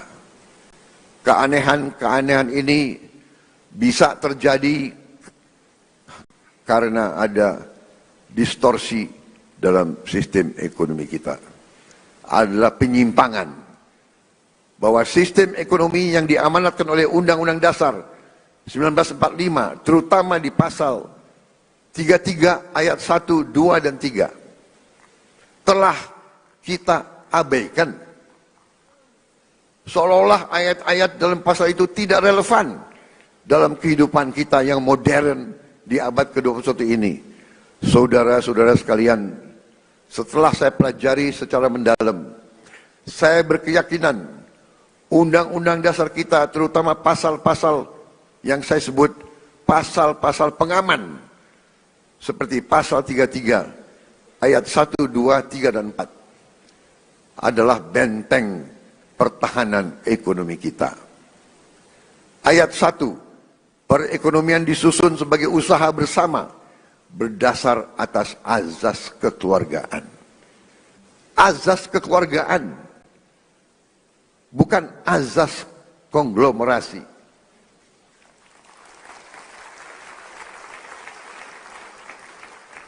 Cabang-cabang produksi yang penting bagi negara dan yang menguasai hajat hidup orang banyak dikuasai oleh negara. Saudara-saudara sekalian, saya ingin bertanya, apakah beras itu penting bagi negara atau tidak? Menguasai atau tidak hajat hidup orang banyak? Apakah penggilingan padi itu penting bagi negara? Apakah penggilingan padi itu hajat hidup orang banyak? Tapi ada sementara, tidak semua, saya harus fair, ada sementara pengusaha-pengusaha yang justru memanfaatkan kekuatan mereka, kekuatan modal mereka untuk dominasi dan manipulasi kehidupan rakyat, dan ini tidak bisa kita terima. Ayat 3, bumi dan air dan kekayaan alam yang terkandung di dalamnya dikuasai oleh negara dan dipergunakan untuk sebesar-besar kemakmuran rakyat. Saudara-saudara, ayat 4, perekonomian nasional diselenggarakan berdasar atas demokrasi ekonomi dengan prinsip kebersamaan, efisiensi, berkeadilan. Jadi efisiensi ini perintah Undang-Undang Dasar. Tapi ada yang demo lawan efisiensi. Berwawasan lingkungan, kemandirian, serta dengan menjaga keseimbangan kemajuan dan kesatuan ekonomi nasional. Saudara-saudara, ketika kita tidak konsekuen menjalankan Undang-Undang Dasar kita, terjadilah distorsi ekonomi. Terjadilah pemerataan ekonomi yang tidak cepat, di mana yang menikmati pertumbuhan ekonomi kita hanya segelintir orang saja. Terjadilah kondisi di mana pertumbuhan ekonomi rata-rata 5% selama 7 tahun terakhir tidak tercermin dalam kondisi nyata rakyat Indonesia. Masih terlalu banyak anak-anak yang kelaparan, petani dan nelayan yang kesulitan menjual hasil panennya, rakyat yang belum memiliki rumah layak huni, guru yang belum dihargai, serta keluarga yang tak sanggup berobat karena biaya atau karena tidak ada fasilitas kesehatan di daerahnya. Namun, ketika kita konsekuen menjalankan Undang-Undang Dasar kita dalam 299 hari ini, alhamdulillah saya dapat melaporkan bahwa kita telah mencapai berbagai kemajuan yang cukup berarti.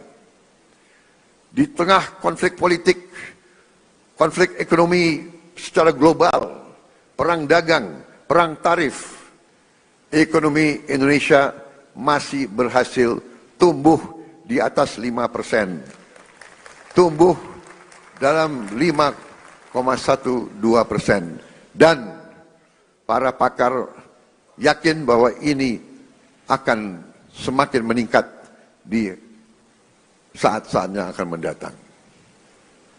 Di tengah dunia yang penuh gonjang-ganjing, realisasi investasi kita semester pertama 2025 telah mencapai 942 triliun, naik 13,6% dari tahun lalu. Telah mencapai target APBN 2025 sebelum tahun 2025 berhasil. Dan berhasil menyerap tenaga kerja Indonesia 1.200.000 orang. Saudara-saudara sekalian, kita telah melaksanakan intervensi strategis untuk memperbaiki gizi 82 juta anak-anak Indonesia dan ibu-ibu hamil. Saudara-saudara sekalian, sekarang kita telah mencapai kemajuan yang membanggakan. Pagi ini saya mendapat laporan dari Badan Gizi Nasional, sudah 20 juta anak sekolah. Anak belum sekolah, ibu hamil, dan ibu menyusui sudah menerima makan bergizi gratis setiap hari. Terima kasih Badan Gizi Nasional. Di hadapan majelis terhormat ini, saya menyampaikan penghargaan saya kepada Kepala Badan dan seluruh anggota Badan Gizi Nasional yang telah bekerja keras mencapai hal ini. Saudara-saudara sekalian, dalam 7 bulan kita berhasil mencapai apa yang negara-negara lain butuh belasan tahun. Saya telah jumpa dengan Presiden Brazil dan mantan Presiden Brazil. Brazil butuh 11 tahun untuk mencapai 40 juta makan bergizi gratis setiap hari. Saudara-saudara, kita kadang-kadang harus mengakui bahwa bangsa kita punya kemampuan. Bangsa kita, bila ada kehendak, banyak yang bisa kita kerjakan bersama. Begitu banyak masalah manajemen yang harus kita hadapi agar program ini berjalan baik. Pembangunan fisik dapur, pengelolaan rantai pasok, pelatihan manajer-manajer dan pelaksana-pelaksana. Sekali lagi, saya tadi ucapkan terima kasih kepada Kepala Badan Gizi Nasional. Saudara dan anggotamu telah bekerja dengan baik. Kita kadang-kadang kalau yang berbuat baik, kita lupa ucapan terima kasih. Kalau yang berbuat salah, kita tidak akan lupa-lupa. Terus diingat. Saya juga ucapkan terima kasih kepada semua pihak yang telah mendukung terlaksananya makan bergizi gratis. TNI, Polri, Nahdlatul Ulama, Muhammadiyah, ormas-ormas, koperasi-koperasi, yayasan-yayasan yang telah rame-rame terlibat dan bergotong royong membentuk Satuan Pelayanan Pemenuhan Gizi di seluruh provinsi Indonesia. Makan bergizi gratis bukan semata program sosial, melainkan fondasi untuk menciptakan generasi yang sehat, cerdas, dan produktif. PBB mengatakan bahwa MBG adalah investasi terbaik yang bisa dilakukan oleh sebuah bangsa. Walau baru berjalan 8 bulan, hasil dari makan bergizi gratis mulai terasa. Angka kehadiran anak di sekolah meningkat. Prestasi anak-anak di sekolah meningkat. Per hari ini sudah ada 5.800 satuan pemenuhan pelayanan gizi di 38 provinsi. MBG telah menciptakan 290.000 lapangan kerja baru di dapur-dapur dan melibatkan 1 juta petani, nelayan, peternak, dan UMKM. MBG mendorong pertumbuhan ekonomi di desa-desa. Hadirin sekalian, tidak ada negara yang kuat yang tidak mampu memproduksi pangannya sendiri. Oleh karena itu, pemerintah yang saya pimpin bekerja keras untuk memutus ketergantungan pada impor dengan membuka jutaan hektar sawah baru di Kalimantan Tengah, di Kalimantan Barat, di Sumatera, di Papua, dan beberapa daerah lain. Selain melakukan ekstensifikasi, kami juga melakukan intensifikasi. Kami mendorong produksi pangan di desa-desa. Kami memotong birokrasi penyaluran pupuk. Kita salurkan pupuk langsung dari pabrik ke petani-petani dan memberi bantuan alat pertanian kepada para petani kita. Kami juga tingkatkan harga beli gabah menjadi rupiah 6.500 per kilogram agar petani sebagai produsen menikmati keuntungan yang berarti. Hari ini kita surplus produksi beras. Stok cadangan beras nasional kita hari ini lebih dari 4 juta ton. Ini adalah tertinggi selama sejarah NKRI. Untuk pertama kali dalam puluhan tahun Indonesia bisa kembali mengekspor beras dan jagung. Saya perhatikan di mana-mana para petani tersenyum karena harga gabah stabil dan penghasilan mereka meningkat. Untuk melindungi konsumen Indonesia, pemerintah yang saya pimpin akan selalu mewaspadai kecurangan-kecurangan, manipulasi, penipuan, upaya penimbunan, dan menahan distribusi bahan pangan. Pemerintah yang saya pimpin tidak akan ragu-ragu.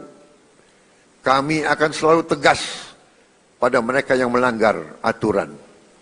Mereka yang mempersulit kehidupan rakyat, mereka yang cari keuntungan gila-gilaan di atas penderitaan orang kecil.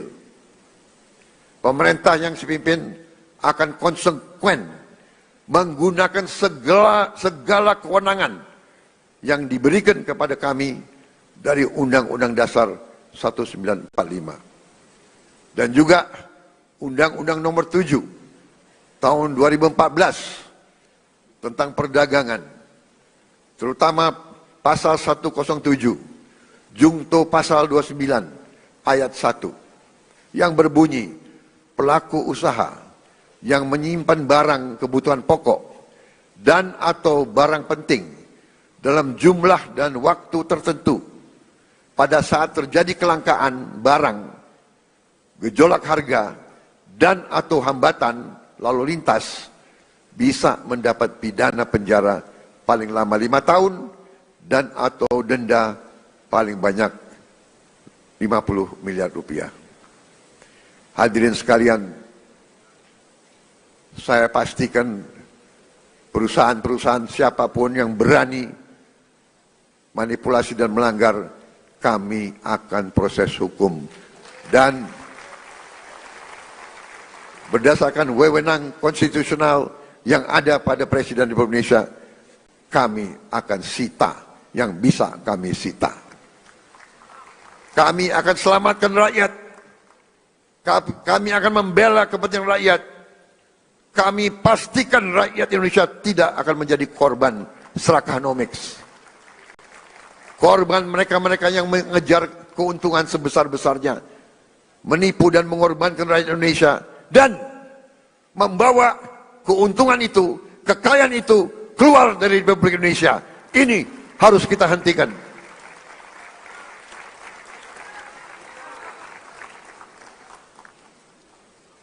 Selama saya menjabat Presiden Republik Indonesia, jangan pernah anggap yang besar dan yang kaya bisa bertindak seenaknya.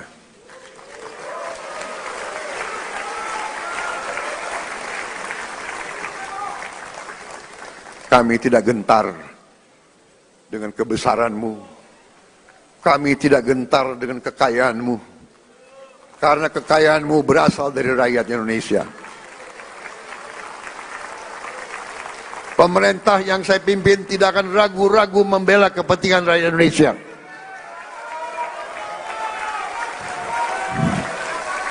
Kita akan gunakan Undang-Undang Dasar 1945 pasal 33 yang sudah sangat jelas. Cabang-cabang produksi yang penting bagi negara dan yang menguasai hajat hidup banyak dikuasai oleh negara. Ini warisan Bung Karno, ini warisan Bung Hatta, ini warisan Bung Syahrir. Saya yakin mereka berada di atas kebenaran.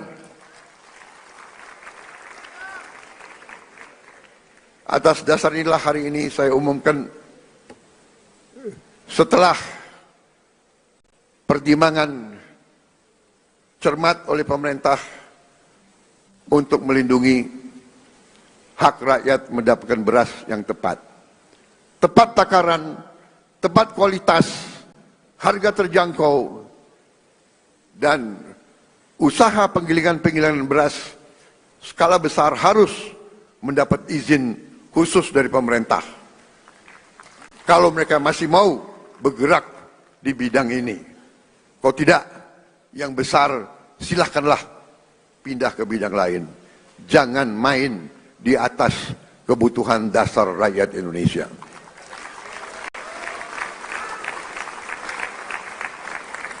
Saudara-saudara sekalian yang saya hormati, dalam 10 bulan terakhir, saya bersama Kabinet Merah Putih berupaya memerangi kemiskinan dengan pendekatan holistik, pendekatan menyeluruh.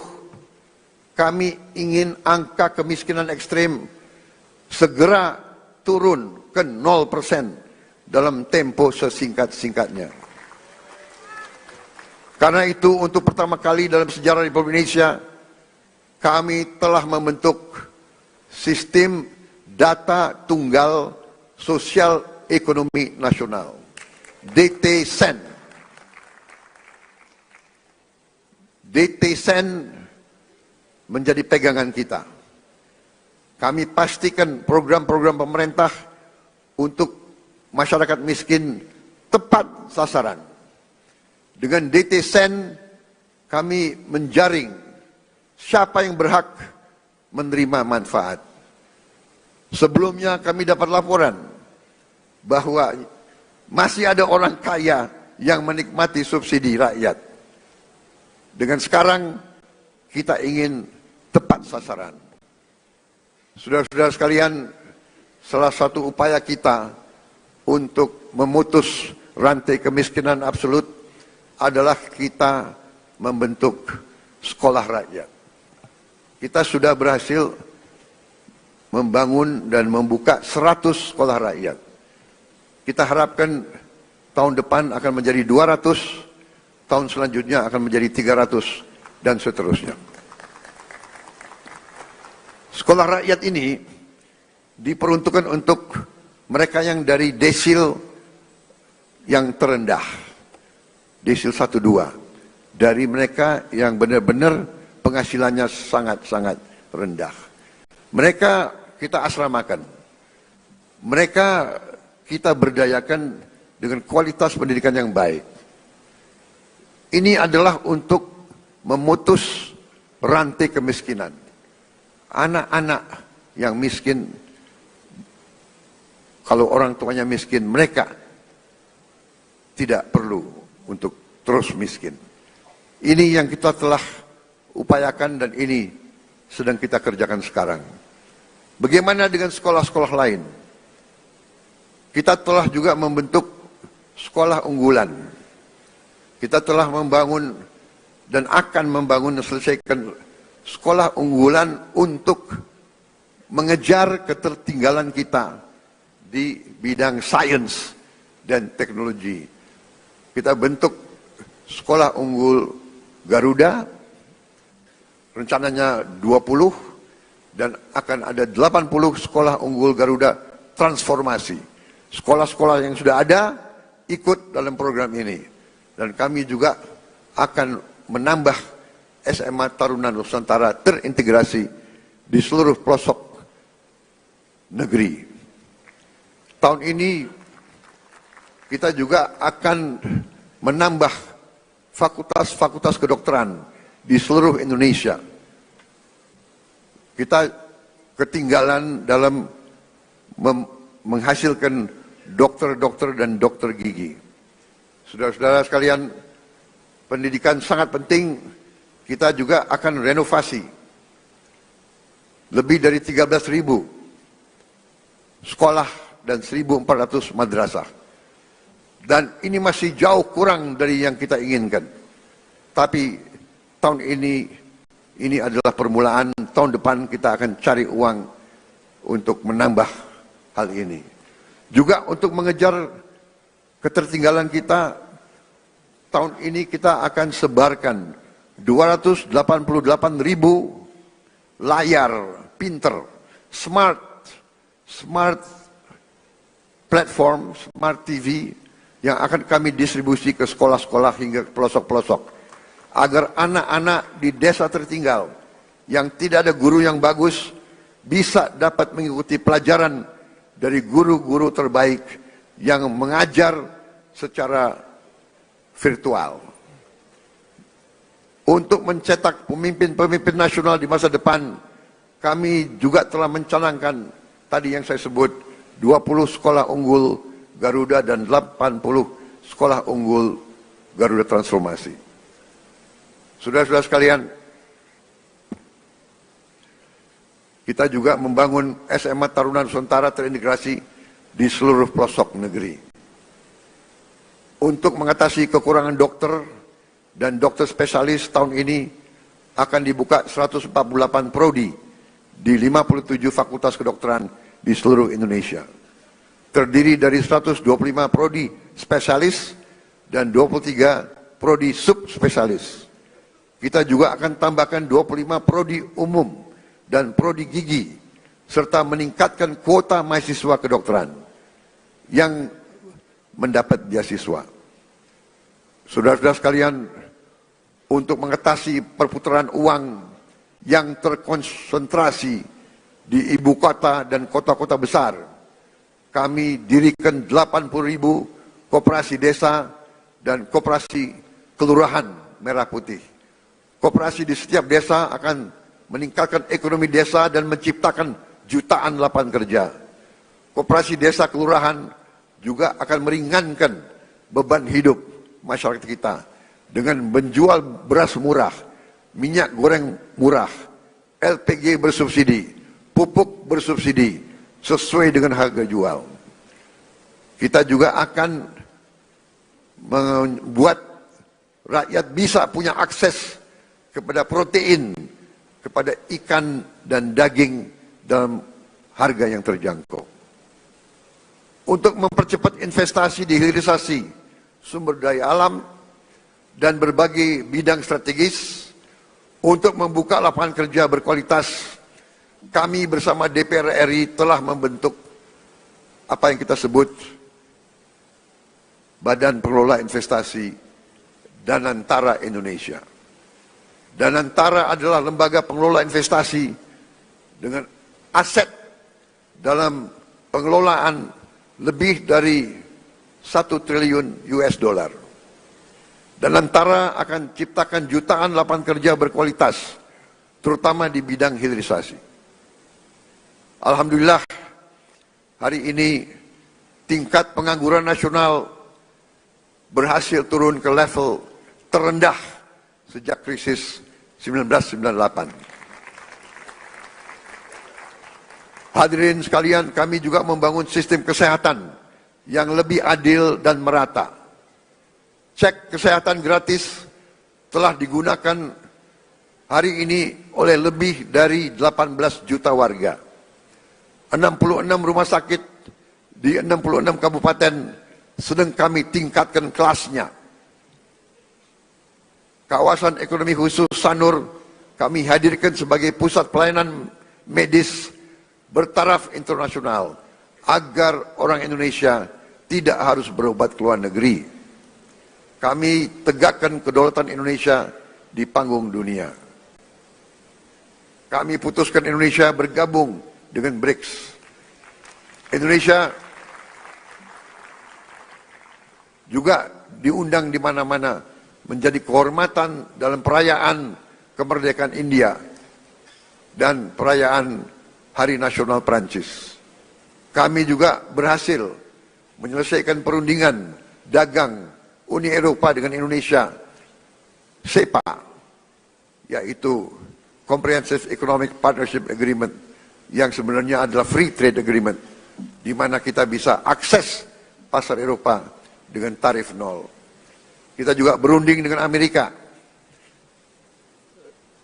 Indonesia aktif memperjuangkan pengakuan Palestina dan memimpin pembahasan solusi dua negara.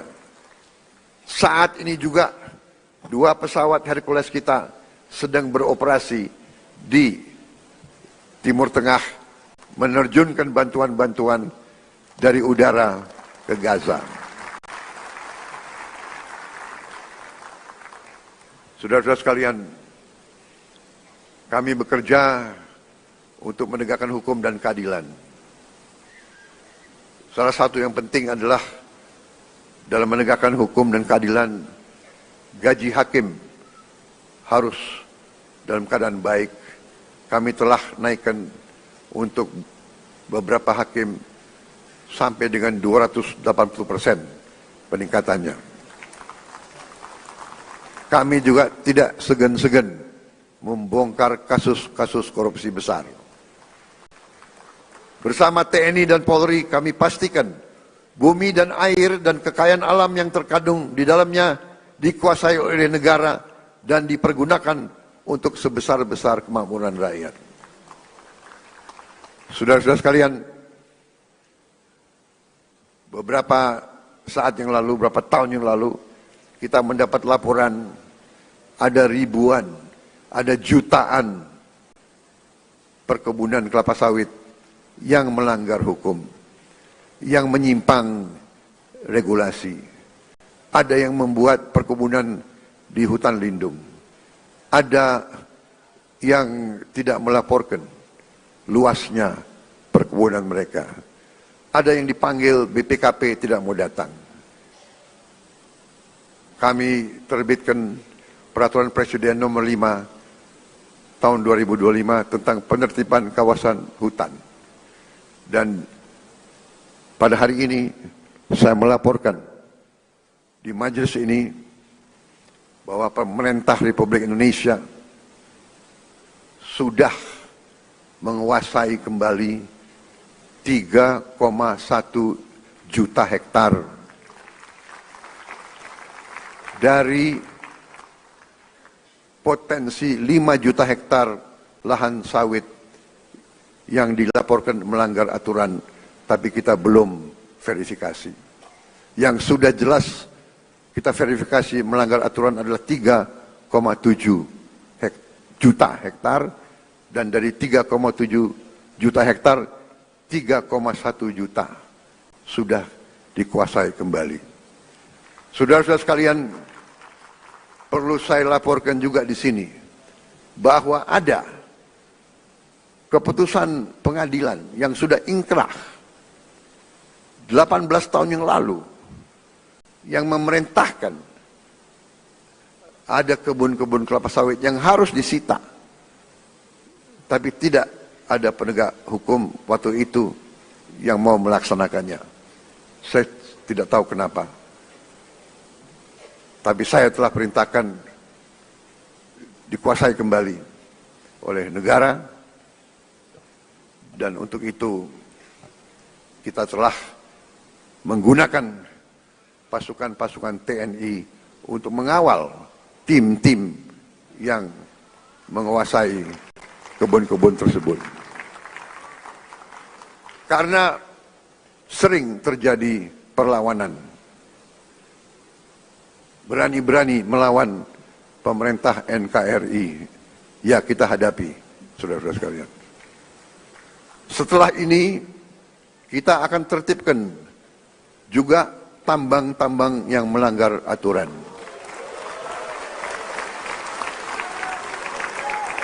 Saya telah diberi laporan oleh aparat-aparat bahwa terdapat 1063 tambang ilegal. Dan potensi kekayaan yang dihasilkan oleh 1063 tambang ilegal ini dilaporkan potensi kerugian negara adalah minimal 300 triliun. Saudara-saudara sekalian,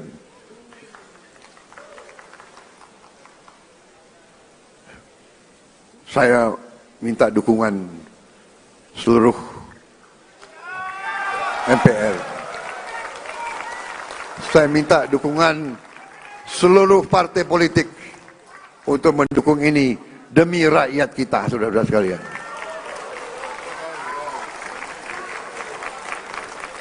Dan saya beri peringatan, apakah ada orang-orang besar, orang-orang kuat, jenderal-jenderal dari manapun, apakah jenderal dari TNI atau jenderal dari polisi atau mantan jenderal,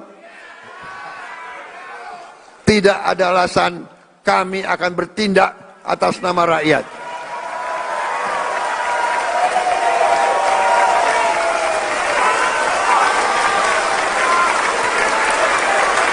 Dan sebagai sesama pimpinan partai,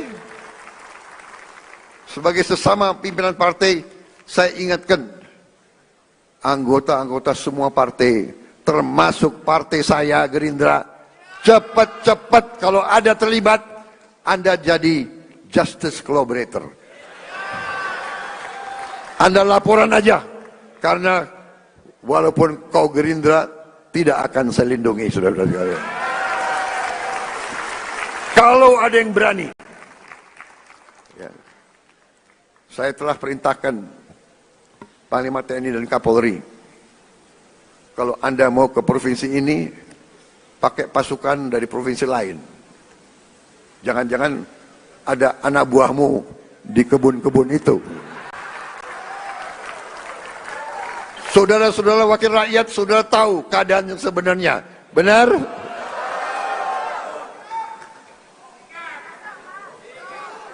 Saya sudah lama jadi orang Indonesia. Segala ulah, apalagi saya ini senior mantan tentara. Jadi junior-junior itu jangan macam-macam ya. Aku tahu. Kalau rakyat yang nambang, ya sudah, kita bikin koperasi. Kita legalkan. Kita atur, kita legalkan, ya. Tapi jangan alasan rakyat tahu-tahu nyelundup. Nyelundup ratusan triliun, nyelundup. Saudara-saudara sekalian, harus hitung waktu ini. Dengan kondisi geopolitik yang semakin tidak menentu, Indonesia harus punya pertahanan yang kuat untuk menjaga kekayaan kita. Untuk itu tahun ini kita bentuk 6 komando daerah militer baru, 14 komando daerah angkatan laut, 3 komando daerah angkatan udara, 1 komando operasi udara, 6 grup komando pasukan khusus, 20 brigade teritorial pembangunan, 1 brigade infanteri marinir, 1 resimen korps pasukan gerak cepat, 100 batalion teritorial pembangunan, 5 batalion infanteri marinir dan 5 batalion komando korps pasukan gerak cepat. Langkah ini sejalan dengan doktrin pertahanan kita, pertahanan dan keamanan rakyat semesta, SIS Hankam Rata, di mana seluruh warga negara dan sumber daya nasional didaya gunakan secara total untuk kepentingan pertahanan dan keamanan kita. Saudara-saudara sekalian, kita faham bahwa perang itu destruktif. Kita tidak mau perang. Kita harus hindari perang. Karena itu, politik luar negeri yang saya jalankan dan saya umumkan adalah politik 1000 kawan terlalu sedikit, 1 lawan terlalu banyak. Kami tetap pada garis non-blok, garis non-aligned. Kami tidak akan berpihak kepada blok manapun. Ini yang kami sampaikan di mana-mana. Bebas aktif. Kita ingin damai dengan semua orang.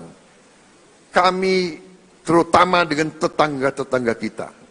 Kita ingin selesaikan semua masalah.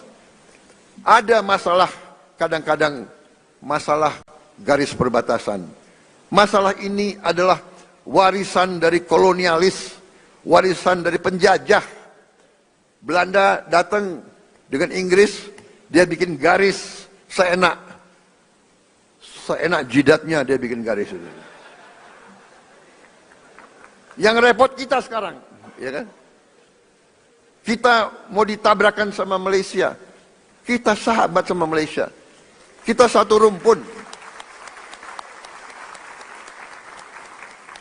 Tapi selalu politik divida et impera itu selalu ada. Janganlah kita naif. Janganlah kita terus-menerus mau diadu domba. Saudara sekalian, setiap elemen negara Indonesia, marilah kita bekerja keras agar setiap anak Indonesia berangkat ke sekolah dan mendapat makan yang baik. Kita ingin petani, nelayan kita kembali bangga menjadi tulang punggung bangsa, menjadi produsen makanan. Hidup petani dan nelayan kita harus baik, harus bagus. Untuk itu kita akan bangun dalam waktu yang secepat ini. Tahun ini juga kita harus mulai 1.100 desa nelayan.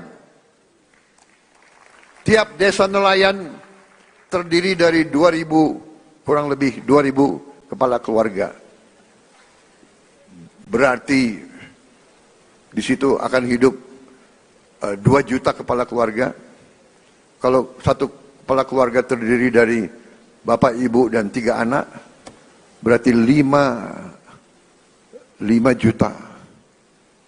10 juta orang akan hidup dengan baik. Ini akan kita wujudkan dalam waktu dekat. Mereka juga akan membayar kembali investasi kita. Jadi ini bukan BLT, ini bukan bagi-bagi uang. Kita pinjemin uang, mereka akan bayar cicil kembali kepada pemerintah. Jadi karena mereka akan menghasilkan nilai. Kita ingin guru-guru kita semangat mengajar karena dihargai. Kita ingin rakyat kecil bisa tersenyum karena tidak lagi takut sakit, tidak takut lapar, dan tidak takut anaknya tidak bisa sekolah.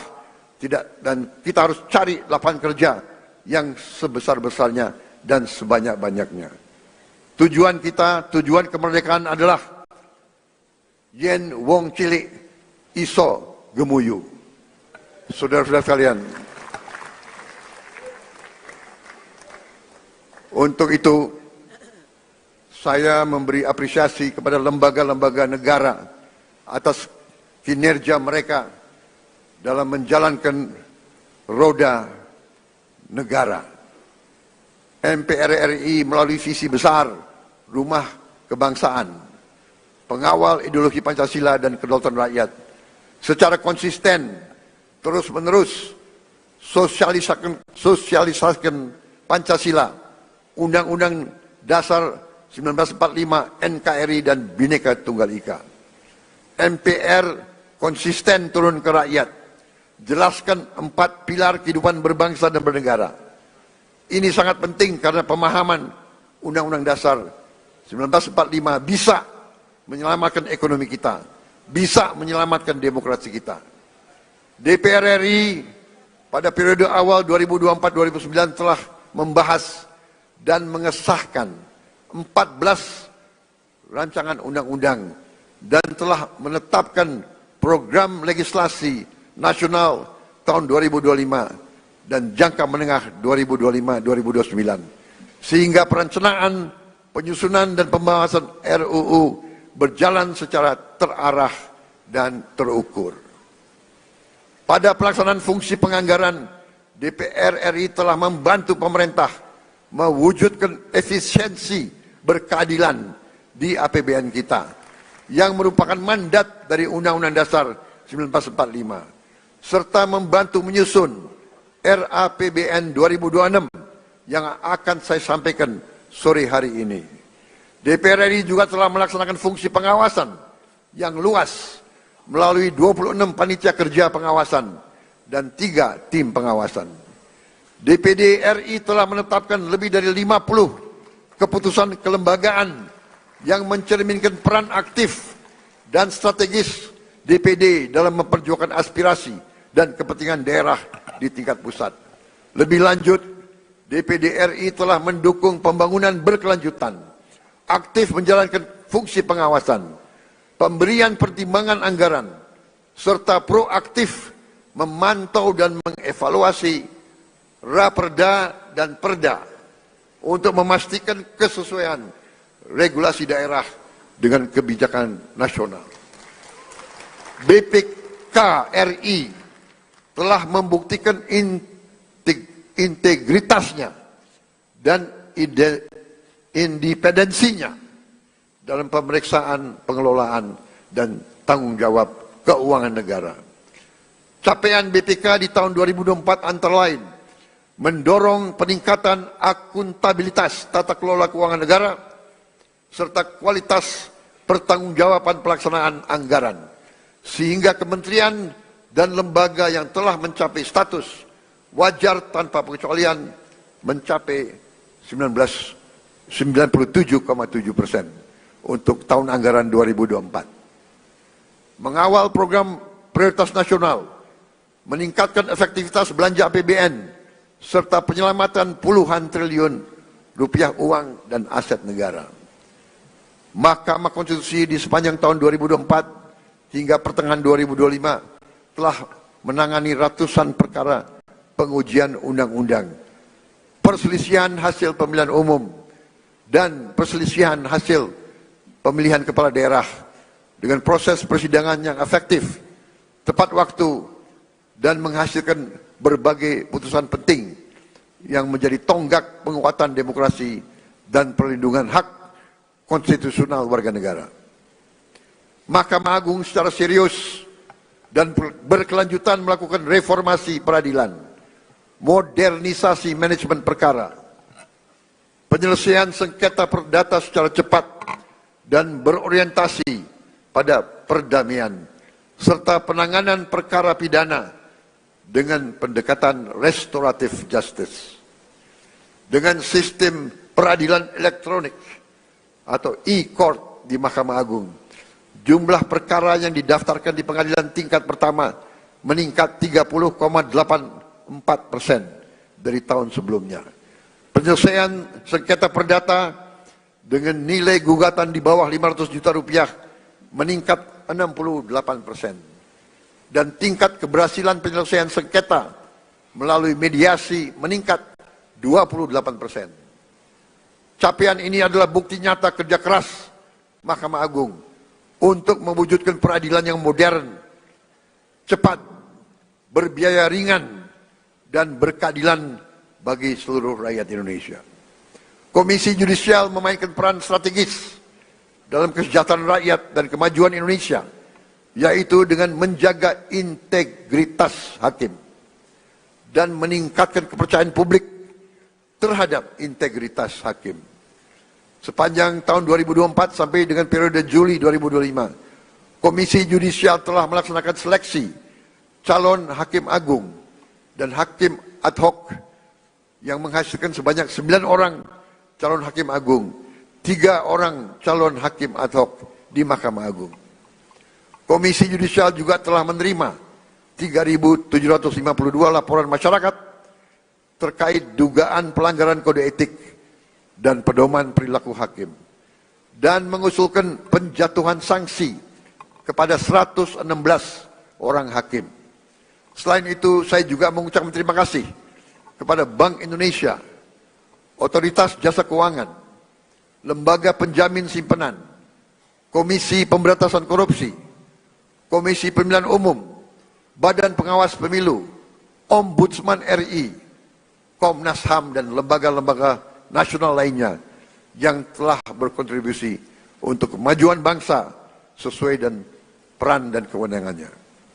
Terakhir, saya juga mau gunakan kesempatan ini untuk mengucapkan terima kasih kepada setiap pengusaha nasional yang telah membuka lapangan kerja di Indonesia, menanamkan modal di Indonesia, dan menyimpan hasil usahanya di Indonesia.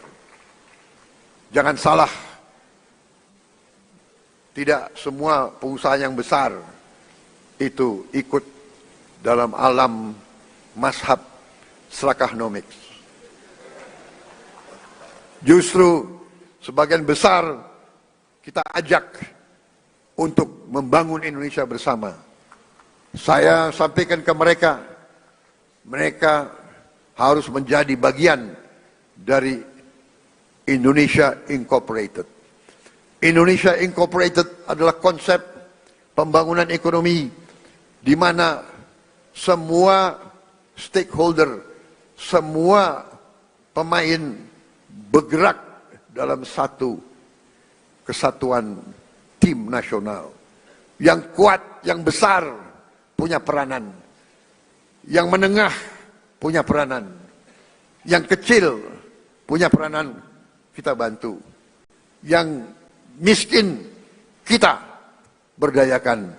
Itu namanya Indonesia Incorporated. Saya sampaikan, kalau kita hilangkan kemiskinan, kalau orang yang berada di bawah garis kemiskinan punya uang, punya penghasilan, mereka punya daya beli, mereka akan beli barang-barang dari pabrik-pabrik yang dimiliki oleh perusahaan-perusahaan besar.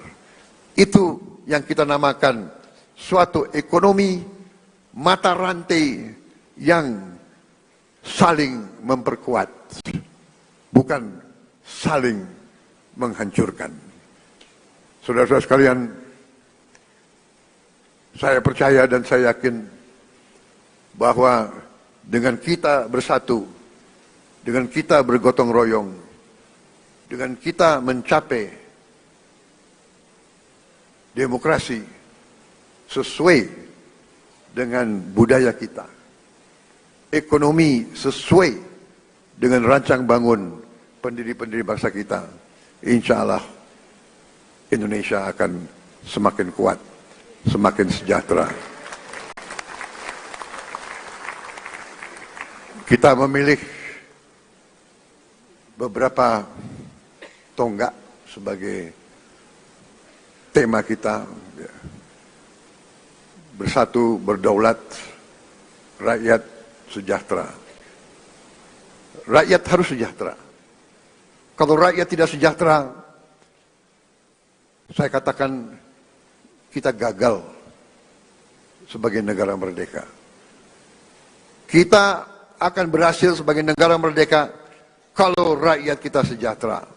Karena itu, marilah kita bekerja sama. Kita berbeda-beda boleh, tapi satu tujuan kita. Silakan yang berada di luar pemerintah tidak ada masalah. Terima kasih. Kita butuh koreksi. Kita butuh pengawasan. Kita butuh kritik. Walaupun kadang-kadang kritik itu menyesakkan juga itu. Tapi nggak ada masalah. Jangan berhenti kritik. Saya juga minta dari koalisi kita tetap di dalam koalisi harus berani mengawasi, harus berani koreksi, ya. Tidak boleh ada yang merasa lebih kuat dari hukum. Tidak boleh ada yang merasa tidak dapat diatur, tidak dapat diperiksa. Saya kira itu yang ingin saya sampaikan. Terima kasih. sidang majelis yang terhormat, Dirgahayu Republik Indonesia ke-80.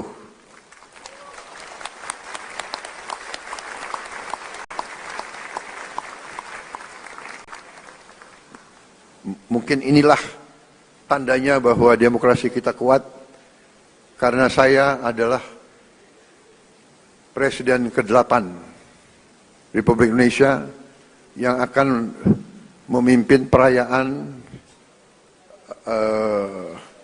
Hari Kemerdekaan yang ke-8 dasawarsa.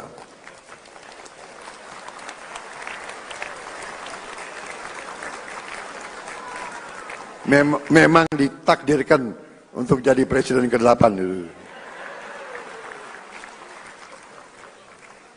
Dan saya adalah bukti bahwa demokrasi kita berjalan, karena saya ikut pemilu 5 kali.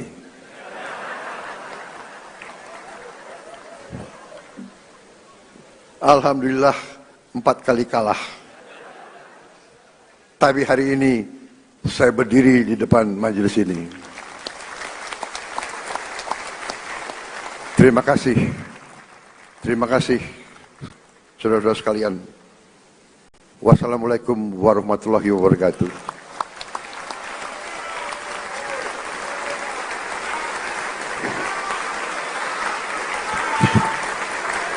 Shalom, salve, Om, Santi, Santi, Santi, Om. Merdeka! Merdeka! Terima kasih, selesai.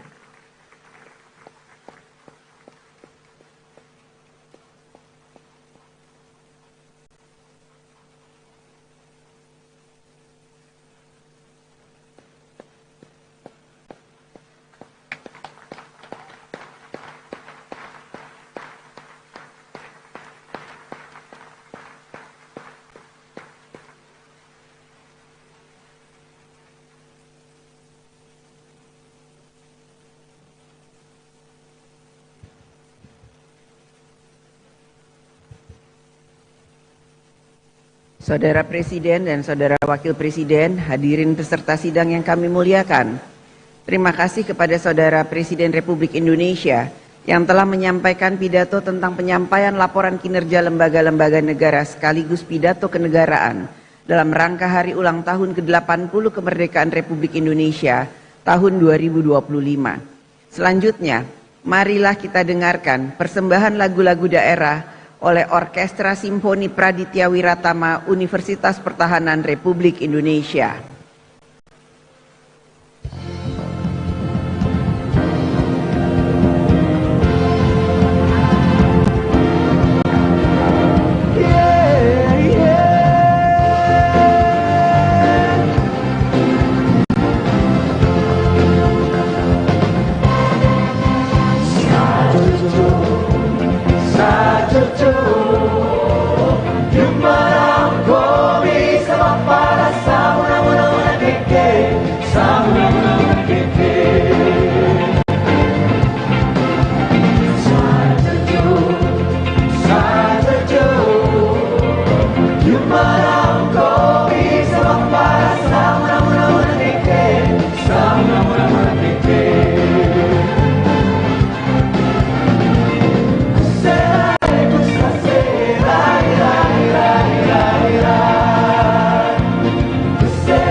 bersama-sama melangkah pasti untuk Indonesia.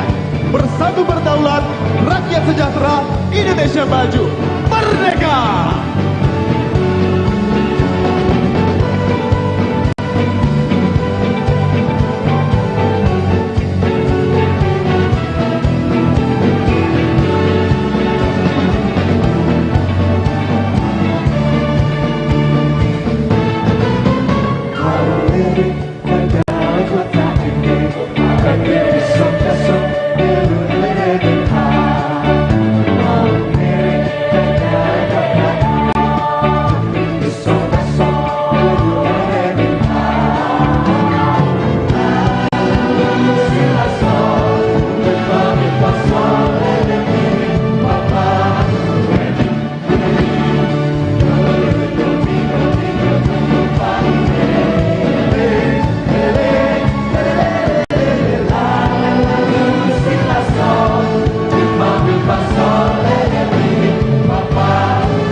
Terima kasih kami ucapkan kepada Orkestra Simfoni Praditya Wiratama Universitas Pertahanan Republik Indonesia yang telah mempersembahkan lagu-lagu daerahnya.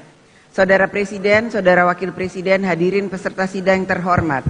Dengan demikian, selesailah seluruh rangkaian acara sidang tahunan MPR RI tahun 2025 dan sidang bersama DPR RI dan DPD RI tahun 2025. Kami mengucapkan terima kasih kepada hadirin peserta sidang atas semua perhatian yang telah diberikan sehingga sidang ini dapat berlangsung dengan tertib dan lancar. Izinkanlah kami menutup sidang ini dengan ucapan Dirgahayu Republik Indonesia.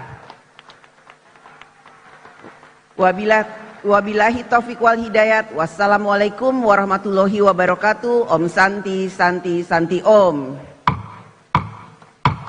Merdeka!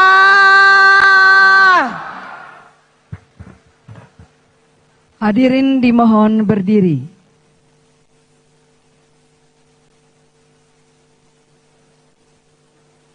Lagu Kebangsaan Indonesia Raya.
Presiden Republik Indonesia dan Wakil Presiden Republik Indonesia didampingi Ketua MPR RI, Ketua DPR RI, dan Ketua DPD RI meninggalkan ruang rapat paripurna.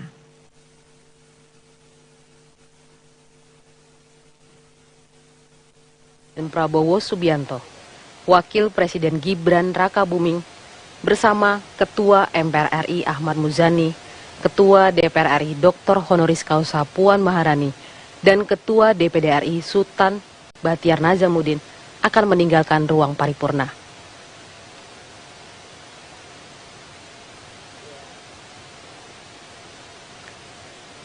Kita lihat bersama sambil menuju keluar, Presiden Prabowo sedang bersalam-salaman dengan para undangan yang hadir, yaitu para anggota DPR RI maupun anggota DPD RI. Begitu juga Wakil Presiden Gibran Rakabuming.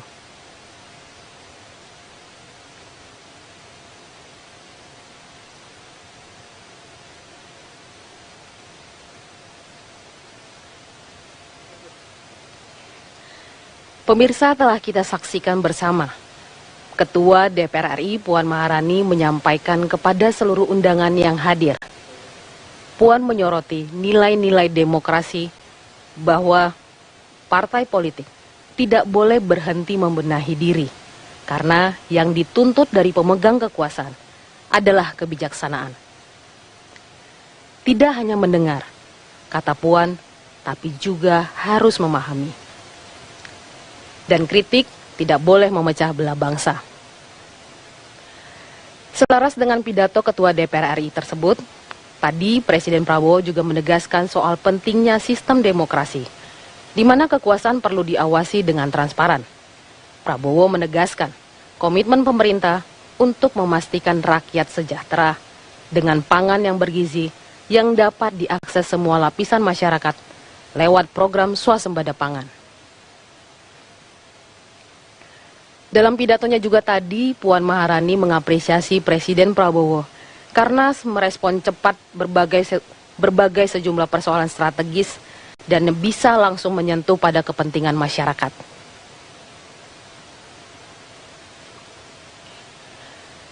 Puan juga sempat menekankan di era pembangunan inklusif ini, keberadaan dan kontribusi perempuan harus ditempatkan bukan hanya untuk memenuhi kerangka HAM, tapi juga sebagai prasyarat keberhasilan pembangunan nasional.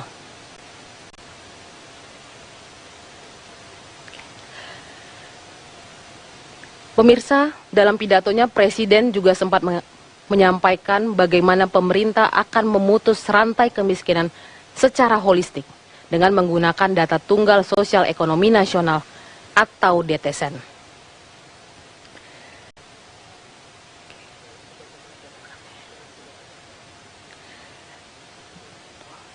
Dalam pidato kenegaraannya juga, Presiden sempat menyampaikan soal layanan kesehatan gratis, bagaimana penguatan ekonomi desa melalui Koperasi Merah Putih, serta adanya hilirisasi industri untuk memperkuat ekonomi rakyat. Pemirsa, dapat kita lihat di layar kaca bagaimana Presiden Prabowo mendatangi dan menyalami satu persatu para presiden dan wakil presiden dari periode sebelumnya. Begitu juga dengan para pimpinan dari lembaga-lembaga negara di periode sebelumnya maupun di periode saat ini.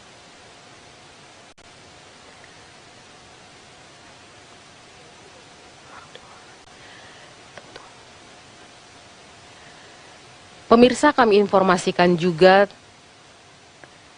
dalam pidato kenegaraannya, Presiden juga menyampaikan rencana pemerintah untuk memutus rantai kemiskinan melalui program sekolah rakyat. Presiden juga menekankan optimalisasi peran Danantara sebagai instrumen nasional dalam pengelolaan sumber daya nasional.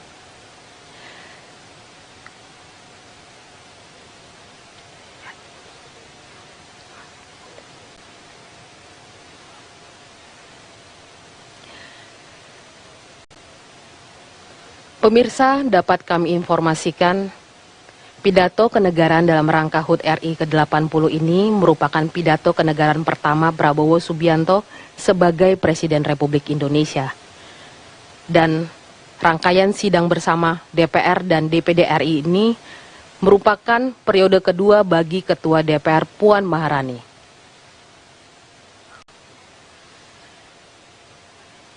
Seperti yang kita ketahui, peringatan Hari Kemerdekaan RI ke-80 kali ini mengangkat tema Bersatu, Berdaulat, Rakyat Sejahtera, Indonesia Maju. Presiden Prabowo memilih tema ini untuk mencerminkan arah perjuangan dan visi besar bangsa Indonesia di saat ini maupun di masa yang akan datang.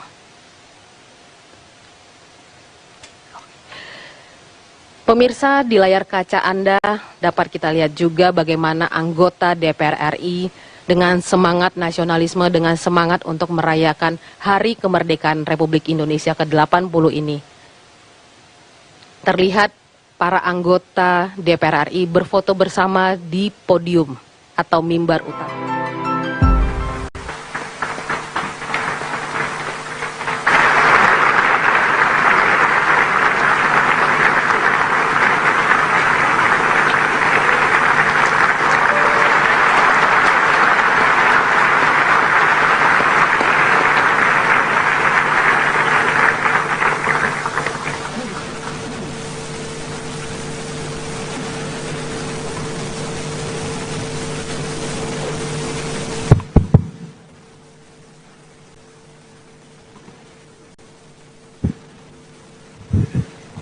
Bismillahirrahmanirrahim. Assalamualaikum warahmatullahi wabarakatuh. Selamat pagi, salam sejahtera bagi kita sekalian. Shalom, salve, om swastiastu. Salam kebajikan, rahayu-rahayu. Yang saya hormati, Saudara Wakil Presiden Republik Indonesia. Download Tribun X sekarang. Menghadirkan lokal menjadi Indonesia.